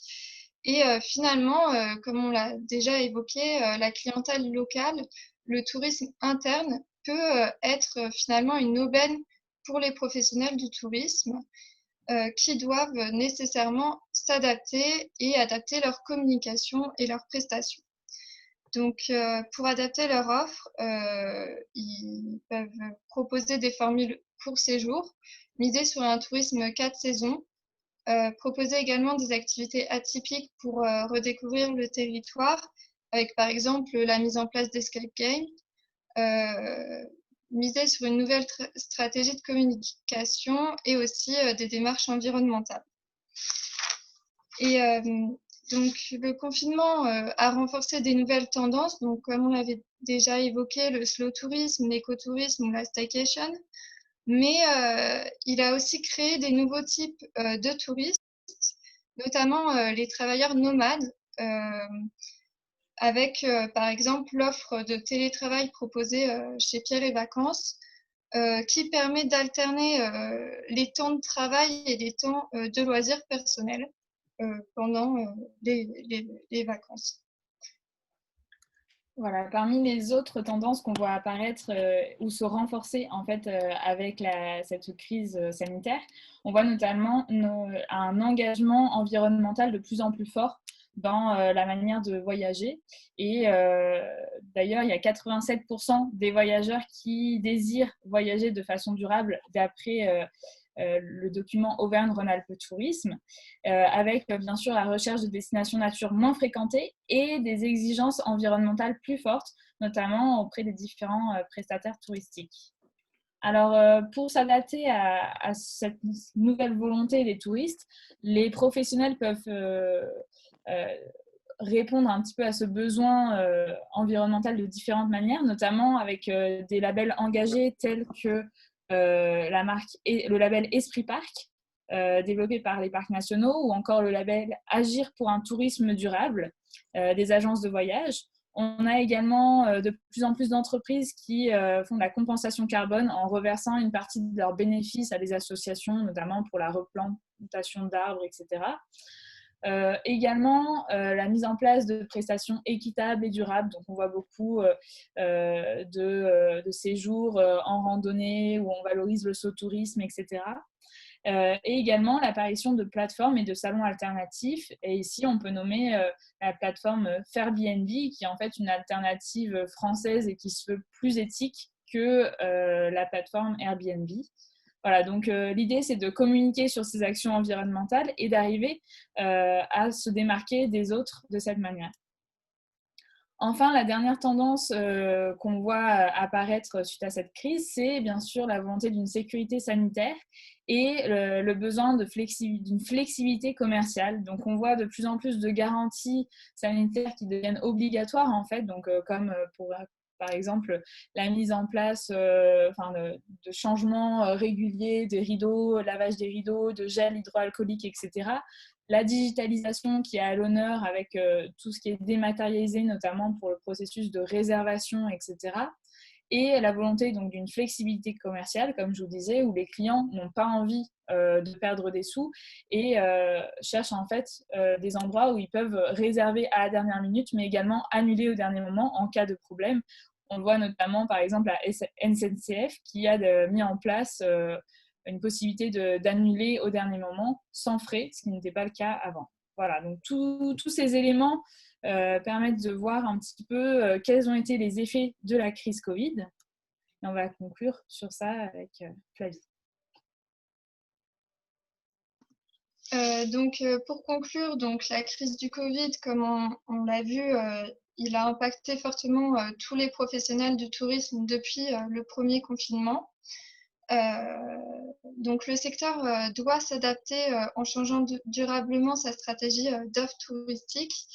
Et comme le résument Anne Gombaud, Claire Grelier-Fouillé et Jérémy Lemarié, l'idéal serait d'aller vers un tourisme responsable, durable et innovant socialement, qui se structure sur l'identité des territoires et qui n'est pas délocalisable, et qui les dynamise tout en respectant la qualité de vie des habitants et la valeur expérientielle et mémorable du voyage. Donc, beaucoup de questions demeurent encore pour ce secteur qui est dans une grande incertitude quant à son avenir. Voilà, merci. Merci beaucoup Flavie et Orhan pour votre exposé. Écoutez, je trouve que toutes ces interventions depuis ce matin se complètent, font écho les unes avec les autres. Je fais confiance aux participants, hein, nous sommes encore 68, à réagir, à poser des questions à Flavie et à Orhan. J'ai le mauvais rôle, hein, je garde aussi un œil sur l'horloge. On a pris un petit peu de retard pour cette session, mais c'était tellement riche, j'ai trouvé des interventions que je ne voulais pas couper les discussions. On va essayer quand même de ne pas finir trop tard la journée. On va se donner, je pense, un quart d'heure pour les questions-discussions pour ensuite conclure la journée. Nous vous écoutons sur vos questions. Merci Cécilia. Donc, nous arrivons bientôt au thème de cette journée d'études sur le tourisme en territoire de montagne face aux crises et notamment à la crise sanitaire Covid-19. Donc, ces derniers mots vont vous être posés par Hervé et par Mireille. Hervé va nous faire une synthèse un petit peu des discussions de la journée qui ont été riches. Donc, pas de pression, Hervé, l'exhaustivité sera difficile. Et puis Mireille, qui est la responsable du GIF Tourisme d'Aix-Marseille Université, conclura cet après-midi. La parole à toi, Hervé. Merci Cécilia, merci à toi d'avoir organisé cette journée, d'avoir convié tous les intervenants. Et avec le confinement, ça n'a pas été simple à organiser. Puis une journée de qualité. Merci à tes étudiants aussi qui ont beaucoup participé. Puis merci d'avoir invité les autres étudiants aussi. C'est important pour les étudiants de suivre des journées d'études qui viennent de formations qui sont à la fois différentes et proches. Moi, je suis responsable d'une formation sur l'hospitalité internationale, j'en reparlerai. Alors, c'est assez différent de la formation du tourisme pour les métiers du tourisme pour la montagne, mais en même temps, c'est toujours un peu le même domaine, c'est le même gift. Donc, c'est intéressant pour les étudiants de se confronter à la réalité d'autres domaines, d'autres étudiants. Alors, on a eu une journée très riche, moi j'ai trouvé. Nous avons commencé ce matin avec l'étude de Philippe Bourdeau, une étude magistrale plutôt sociologique. Et Philippe Bourdeau nous a conduit il nous a montré la nécessité de repenser le tourisme. Le tourisme, moi j'ai bien aimé les derniers mots qu'il a utilisés. Il a parlé, il faut désinventer le tourisme. On a des idées, même les spécialistes du tourisme ont des idées bien arrêtées. Et il faut désinventer le tourisme parce qu'il y a beaucoup de choses qui sont en train de se passer. C'est lié au climat, c'est lié à la technologie, c'est lié à l'évolution des générations. Et tout cela, il faut en tenir compte pour le tourisme de demain. J'y reviendrai. Et puis après, cette étude fondamentale qui nous a bien stimulés, on est passé à des professionnels, des acteurs du tourisme. Alors, on a eu d'abord l'agence de développement l'agence de développement nous a bien montré un petit peu les enjeux qu'il y avait et puis les contraintes auxquelles elles étaient soumises. Il y a des enjeux sur les territoires, il y a le bien-être des populations, le développement économique, le respect de l'environnement, le respect de la culture locale aussi. Et puis, vous avez des touristes qui viennent d'autres régions, des touristes qui viennent de l'étranger. Et même si on a parfois des visions un peu caricaturales des touristes qui viennent de loin, mais bon, c'est une nécessité, puis un devoir, touristique d'accueillir les personnes qui viennent de loin aussi. Et c'est un petit peu leur action dans cette agence de développement d'essayer de prévoir le futur de leur territoire en tenant compte de toutes ces contraintes. C'est pas simple, on l'a évoqué à plusieurs reprises, de tenir compte des étrangers qui viennent nous visiter, des personnes qui viennent d'autres régions, des touristes locaux, d'essayer de concilier tout ça avec le bien-être et puis l'attraction qu'on peut proposer à ces touristes, mais en même temps le respect de l'environnement, le respect des populations, des cultures. C'est un peu le fil du rasoir, mais c'est ce qu'elles essaient de faire. Et ça, j'ai trouvé que c'était très convaincant de voir la finesse de leur raisonnement, la finesse de leur réflexion. Elles sont constamment soumises à des tensions qui viennent de différents bords. Eh bien, il faut qu'elles arrivent à trouver une sorte de ligne de crête en toutes ces tensions. Et je pense que le chemin est assez étroit. Mais ça nous montre bien, et les interventions ultérieures l'ont bien fait sortir aussi, le terrain, le tourisme est territoire, mais le terrain du tourisme, il est robuste. C'est-à-dire que vous avez une réalité touristique, une réalité géographique, une réalité humaine, et ça, on ne peut pas la plier. On peut parfois, malheureusement, la détruire. Ça s'est trop fait dans le passé, on espère que ça se fera moins. On peut la détruire, mais on ne peut pas la plier à ses volontés. Faut aussi, et ça, c'est peut-être désinventer le tourisme, c'est peut-être penser le tourisme à partir des réalités humaines, à partir des réalités géographiques. Plier le tourisme à la réalité du terrain, à la réalité du territoire. C'est peut-être ça l'avenir du tourisme. Et puis après, on a eu un acteur, alors très intéressant, un acteur, c'est en début d'après-midi, un acteur à plusieurs titres, acteur politique, et puis aussi acteur économique, à la fois entrepreneur et élu. Donc, à la fois, en tant qu'entrepreneur, une entreprise, c'est une institution qui a des exigences de rentabilité et en même temps qui est aussi au service de ses clients. Et puis, en tant qu'élu, lui, il est au service de ses électeurs. Donc, il doit trouver, en tant qu'élu, avoir des idées politiques, une vision. Je pense que la caractéristique de l'élu, c'est d'avoir une vision pour son territoire, pour les électeurs qu'il représente. Et puis, en tant qu'entrepreneur, un entrepreneur, c'est aussi quelqu'un qui a une vision. Moi, je suis un peu économiste et certains économistes ont défini la fonction d'entrepreneur à partir de la perception. Un bon entrepreneur, c'est quelqu'un qui perçoit des besoins, qui peut répondre à ces besoins que d'autres n'ont pas perçus. En tant qu'homme politique et entrepreneur, notre intervenant du début d'après-midi avait cette exigence d'être à la fois attentif aux besoins de ses élus, aux besoins de son territoire, et puis aussi aux besoins économiques qu'il peut satisfaire. Et après, on est passé de manière encore plus appliquée, j'allais dire, à des études, mais alors des études de terrain. Alors on est parti avec Philippe Bourdeau d'études de réflexion sociologique sur le tourisme, et puis on est arrivé à des études de terrain. Et les études de terrain qu'on a entendues sur le ski, sur l'avenir du tourisme en région Auvergne-Rhône-Alpes nous montrent bien, là encore, toute la complexité des éléments qu'il faut croiser pour développer le tourisme. Alors, voilà, bon, je suis loin d'avoir tout dit, il y a beaucoup de richesse dans les exposés, je pense qu'il faudra reprendre tout ça. Moi, en tant que responsable d'un master sur l'hospitalité internationale, alors je ne me suis pas senti mal à l'aise.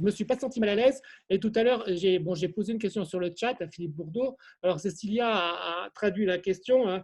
Je pense que, Cécilia, dans ton vocabulaire, tu es allé plus loin que ma pensée. Diabolisation du tourisme international, c'est pas ce que j'avais vraiment perçu chez Philippe Bourdeau. Il y a, disons, une certaine réticence, certaines craintes par rapport au tourisme international, peut-être plus qu'une diabolisation. Et en même temps, le tourisme international, alors là, je me situe un petit peu en dehors de ce qui a été dit, le tourisme international, c'est un domaine sur lequel il y a aussi beaucoup de réflexions. Et justement, moi, ça m'a intéressé parce que certaines de ces réflexions rejoignent celle de Philippe Bourdeau et d'autres réflexions qu'on a entendues. Avec les étudiants du master, on a travaillé un rapport de l'OCDE qui date de 2018 sur les méga-trends, c'est-à-dire les méga-tendances du tourisme pour l'avenir. C'était des projections à long terme qui ont été faites par l'OCDE, par des spécialistes, donc avec une dimension internationale. Et l'OCDE prévoit 4 méga-tendances intéressantes à suivre pour saisir l'évolution du tourisme international. Alors, je vous les cite, les étudiants du master pourraient les citer aussi bien que moi. Il y a être sensible à l'évolution de la demande, parce que les générations évoluent, les besoins évoluent, et il ne faut pas passer à côté des besoins touristiques des populations. Il y a le souci du tourisme durable, et ça c'est intéressant parce que ce rapport date de 2018, donc d'avant la crise de Covid, et il est clair déjà à cette époque que le souci du tourisme durable, c'est une tendance forte pour le tourisme de l'avenir. Ça va conduire certainement à des nouvelles formes de tourisme, même de tourisme international. Le tourisme international traditionnel, qui commence par des passagers qui s'assoient dans un avion, puis qui s'assoient dans un hôtel, puis qui vont s'asseoir dans des bus pour visiter. Bon, ça demeure. Ça ne va pas disparaître du jour au lendemain, surtout pour des populations, par exemple, asiatiques. Mais en même temps, il y a des tas d'autres formes de tourisme international qui voient le jour, tourisme d'aventure, des tourismes par le train aussi. On a évoqué le tourisme à bicyclette, mais il peut y avoir d'autres moyens de déplacement, même sur des distances longues, qui sont moins préjudiciables pour la couche d'ozone. Donc, il y a toute une série d'évolutions. Donc, là, en disant ça, je reprends les 2 premiers points du rapport de l'OCDE. Une évolution de la demande, et puis dans cette évolution de la demande, il y a un souci fort du tourisme durable, qui date d'après le Covid, qui date d'avant le Covid. Alors, il y a 2 autres points. C'est aussi l'évolution des technologies qui a été mentionnée, et ça a été évoqué dans plusieurs interventions. Qu'est-ce qu'on prévoit pour l'avenir? Qu'est-ce qu'on va pouvoir faire pour l'avenir? On a parlé du tourisme hyper connecté, du tourisme hyper déconnecté. Tout ça, vous avez des liens avec l'évolution technologique. Et j'ai perdu le fil de ce que je voulais dire. Oui, derrière tous ces soucis, eh bien, oui, je vois ce que dire. Là-dessus arrive, donc, ça, ce sont des préoccupations qui sont durables. D'ailleurs, l'Organisation mondiale du tourisme avait déclaré, je ne sais plus quelle année, 2017, je ne sais plus précisément quelle année c'était, mais c'était l'année du tourisme durable. Donc, ça montre bien l'importance de ce souci. Alors, après est arrivée la crise Covid. Mais Philippe Bourdeau nous le disait, la crise Covid, c'est un peu une crise conjoncturelle. Qui se greffe sur des questions plus structurelles sur le tourisme. Et donc cette crise, alors ma collègue Mireille Nice tout à l'heure a évoqué des craintes pour l'avenir. Est-ce qu'à cause de la crise Covid, on ne va pas oublier toutes ces préoccupations du tourisme durable? Et puis est-ce qu'on ne va pas recommencer à bétonner à tour de bras sous prétexte de créer des emplois, sous des prétextes divers? Personnellement, je ne crois pas. Je ne crois pas parce que la crise Covid, on voit au niveau des enquêtes, n'a pas réduit le souci des populations pour le développement durable. Et même au niveau des politiques qui sont prévues pour sortir des difficultés économiques qui peuvent survenir après la Covid, ça c'est un petit peu envisagé par tout le monde, ces difficultés économiques, et bien souvent ce qui est souligné, c'est la nécessité d'investir dans des techniques durables. Donc la durabilité, oui, ça, alors, qu'est-ce qui va se passer? Est-ce que ça sera la réalité des années qui vont venir? Je l'espère. Mais en tout cas, c'est ce qui est prévu. Tous ceux qui s'intéressent à l'avenir, à la sortie de crise, qui peut suivre la crise Covid, soulignent l'importance d'investir dans le durable. C'est un investissement qui peut créer des emplois, qui peut susciter de nouveaux besoins, qui peut permettre de sortir la tête de l'eau. Voilà un petit peu moi, les remarques, les réflexions que je fais après avoir entendu cette journée. Je ne me suis pas senti déphasé. J'ai vu là, comment vous dire, comme un complément pour le tourisme international. Le tourisme international, de plus en plus, il a besoin de s'enraciner dans les territoires. Les touristes internationaux, en tout cas ceux des générations nouvelles, alors pour les retraités c'est peut-être différent, mais pour les générations nouvelles, les touristes internationaux sont de plus en plus sensibles à cette question des territoires. On ne choisit pas sa destination au hasard, et puis il n'y a pas que le tourisme balnéaire qui est attractif au niveau international. Il peut y avoir un tourisme culturel, un tourisme, enfin il y a des tas de variétés. Cécilia parlait du tourisme géologique. Tout ça, ce sont des réalités qui s'ancrent dans des territoires. Donc voilà, pour mon dernier mot, c'est que ce souci qu'on a entendu aujourd'hui d'ancrer le tourisme dans un territoire avec toutes ses spécificités, et puis quand on l'ancre, c'est-à-dire on l'ancre dans la durée, ce n'est pas simplement un ancrage spatial, mais c'est aussi un ancrage temporel. Il faut respecter le passé du territoire et puis respecter aussi, j'allais dire, son avenir. Mais tout ça, ce sont les fondements. Ce sont des fondements pour le tourisme à tous les niveaux. Donc, je pense que si je laisserai la parole à Mireille, mais si je voulais résumer ce que j'ai entendu, aujourd'hui, on a eu une journée sur les fondements du tourisme. Voilà, merci. Merci beaucoup Hervé. Mireille, à toi la parole. Oui, merci Hervé pour ce résumé exhaustif. Merci surtout à tout le monde, à Cécilia en premier, pour l'organisation de cette passionnante journée. Merci aussi aux intervenants et au public, à tous les étudiants qui ont été là, fidèles toute la journée, et aux questions pertinentes et intéressantes qui ont alimenté les débats. Donc, c'était vraiment tout à fait intéressant. Alors, en tant que responsable du GIFT Tourisme, je dirais que, alors moi je suis un peu entre le marteau et l'enclume parce que je suis censée développer des formations au tourisme et je suis la première à dire que le tourisme est porteur de pollution et de dénaturation de sites.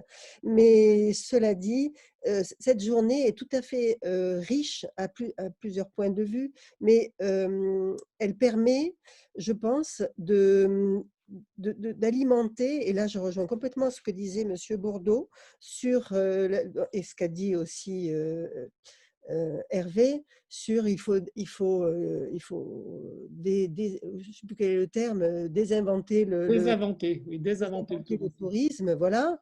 Et je pense que justement, c'est ce qui peut constituer la base de nos réflexions sur les formations à fédérer autour de ces questions. Et alors, sur le fondement même du tourisme durable, il est évident que ce n'est pas quelque chose qui vient de sortir. Il est évident que ça fait longtemps qu'on en parle. Mais comme toutes les choses dont on parle, elles sont malgré tout extrêmement lentes. La crise du Covid, c'était un peu à titre, comment dire, j'ai un peu appuyé là où ça fait mal en disant qu'après le Covid, tout allait réexploser et on repartait. Je n'ai jamais dit qu'on repartirait sur des constructions, du bétonnage, etc. Ce n'est pas l'idée. Mais on repartira comme si rien ne s'était véritablement passé et le développement durable, à mon sens, passera quand même au deuxième plan. Et c'est tout l'intérêt peut-être de réfléchir à la manière dont on peut envisager l'objet même du tourisme. Et là, je pense, par rapport aux formations au patrimoine, nous travaillons essentiellement sur la conservation du patrimoine, sur sa préservation, sur sa restauration, avant même la mise en valeur. Et je rejoins M. Bourdeau quand il disait le tourisme comme but ultime, mais pas du tout comme préalable. Et là, moi, je verrais les choses un peu de la même manière. Ce matin, à titre peut-être un peu provocateur, je disais aux intervenantes de l'agence de développement, je leur disais, mais comment la montagne, comment vous la considérez, enfin, quelles sont les mesures de protection qui sont prises avant même d'y faire venir des gens, avant même d'inventer un village d'alpinistes? Et la réponse a été un peu floue. Et je le comprends parce qu'il n'y a pas vraiment de réponse. Et je pense qu'il faut peut-être faire une sorte de cohésion entre l'objet et l'objectif. Et je pense que les journées comme celles que nous venons de vivre nous permettent justement d'avancer un petit peu dans ces réflexions qui sont tout l'avenir du tourisme. Parce que la non-préservation de sites ou la mauvaise préservation de sites, la mauvaise préservation du patrimoine et autres, l'archéologique, etc., immatériel, en fait, tout ce qu'on veut, joue en défaveur du tourisme, même si les gens, là, à l'heure actuelle, avec l'histoire du Covid, cherchent quoi? Surtout, pas tellement à aller visiter les monuments, mais surtout à respirer. Et on disait tout à l'heure, pourquoi la montagne? Eh bien, parce que la montagne, comme on dit, ça vous gagne, la Lozère, ça m'aère. Voilà, tous ces slogans que l'on connaît, que l'on connaissait même avant le Covid. Ce sont des espaces de nature, on a envie de respirer. Et si on a envie de respirer dans cette nature, il faut quand même la préserver d'un tourisme de masse. Moi, ça me paraît ça la base essentielle. Et, et, et surtout, comment dire, faire de la pédagogie par rapport à tout ça.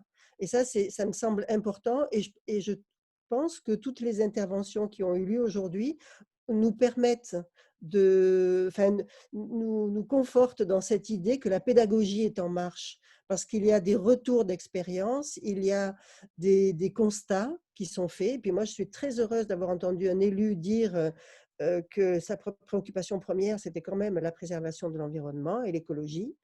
Et voilà, donc je pense que nous sommes là dans le cadre du GIFT, et puis ce GIFT qui s'oriente maintenant un peu vers la recherche, est pas une organisation, mais enfin une structure qui permet de fédérer des professionnels, des acteurs du tourisme qui peuvent alimenter un discours qui maintenant, grâce, parce que des fois je dis que le Covid est une opportunité, alors ça fait hurler tout le monde, mais je le pense quand même à plusieurs égards. La Covid a donné un coup d'accélérateur aux prises de conscience. Et je pense que au sein de notre groupement, on peut par le discours qu'on peut mener auprès des étudiants et puis par les interventions de professionnels, on peut aider à l'accélération à une échelle infime, bien sûr, à l'accélération de la prise de conscience, à la fois des élus et à la fois donc, intervenir dans les politiques publiques, etc., par la formation notamment de nos étudiants et par nos diplômes. Voilà. Bon, je ne sais pas si ce que je dis est très intéressant, mais en tout cas, je trouve qu'il faudrait multiplier les journées comme ça. Il faudrait les multiplier. Franchement, Cécilia, c'était d'un intérêt, mais vraiment à tout point de vue. Toutes les interventions ont été très riches. Et moi, personnellement, comme disait Hervé, je ne me suis pas non plus sentie en décalage, ni perdue. Au contraire, moi, je suis une écologiste de la première heure. Ça fait 40 ans que je milite pour l'écologie et je suis très sensible à tout ça. Et le tourisme m'a toujours paru comme un mal nécessaire. En fait, c'est ça, un mal nécessaire, mais qu'il faut savoir gérer. Et ça fait presque 40 ans que je me bats pour préserver des sites touristiques du tourisme de masse. Et je me rends compte que malgré tout, on a tardé à en prendre conscience. Voilà. Et aujourd'hui, eh bien, on a une opportunité, ne la perdons pas. Voilà, c'est ce que je voulais dire. Merci Hervé, merci Mireille pour ces conclusions. Écoutez, nous sommes d'une ponctualité tout à fait incroyable. Nous avions prévu de finir à 16h30. Il est 16h30. Donc, je vais juste prendre quelques secondes supplémentaires pour de nouveau remercier les intervenants, les participants. Et en effet, cette journée, moi, elle me rappelle pourquoi je suis là, pourquoi je travaille comme une tarée sans compter mes heures sup, parce que enseigner, c'est une passion et que la meilleure des récompenses qui nous est adressée, c'est quand on a des étudiants qui sont passionnés, qui nous font des exposés d'une telle qualité et qui ensuite deviennent, j'ai envie de vous dire, ça fait cliché, mais deviennent des gens bien. Et voilà, si vous voulez nous remercier, faites ça et vous êtes les acteurs de demain et on essaye de vous donner, non pas les solutions parce qu'on ne les a pas, mais les outils de réflexion qui on l'espère, vous aideront à trouver les solutions de demain pour un tourisme durable, sanitaire, respectueux des territoires, des êtres humains, en montagne et ailleurs. Absolument. Merci Cécilia. Merci à vous tous.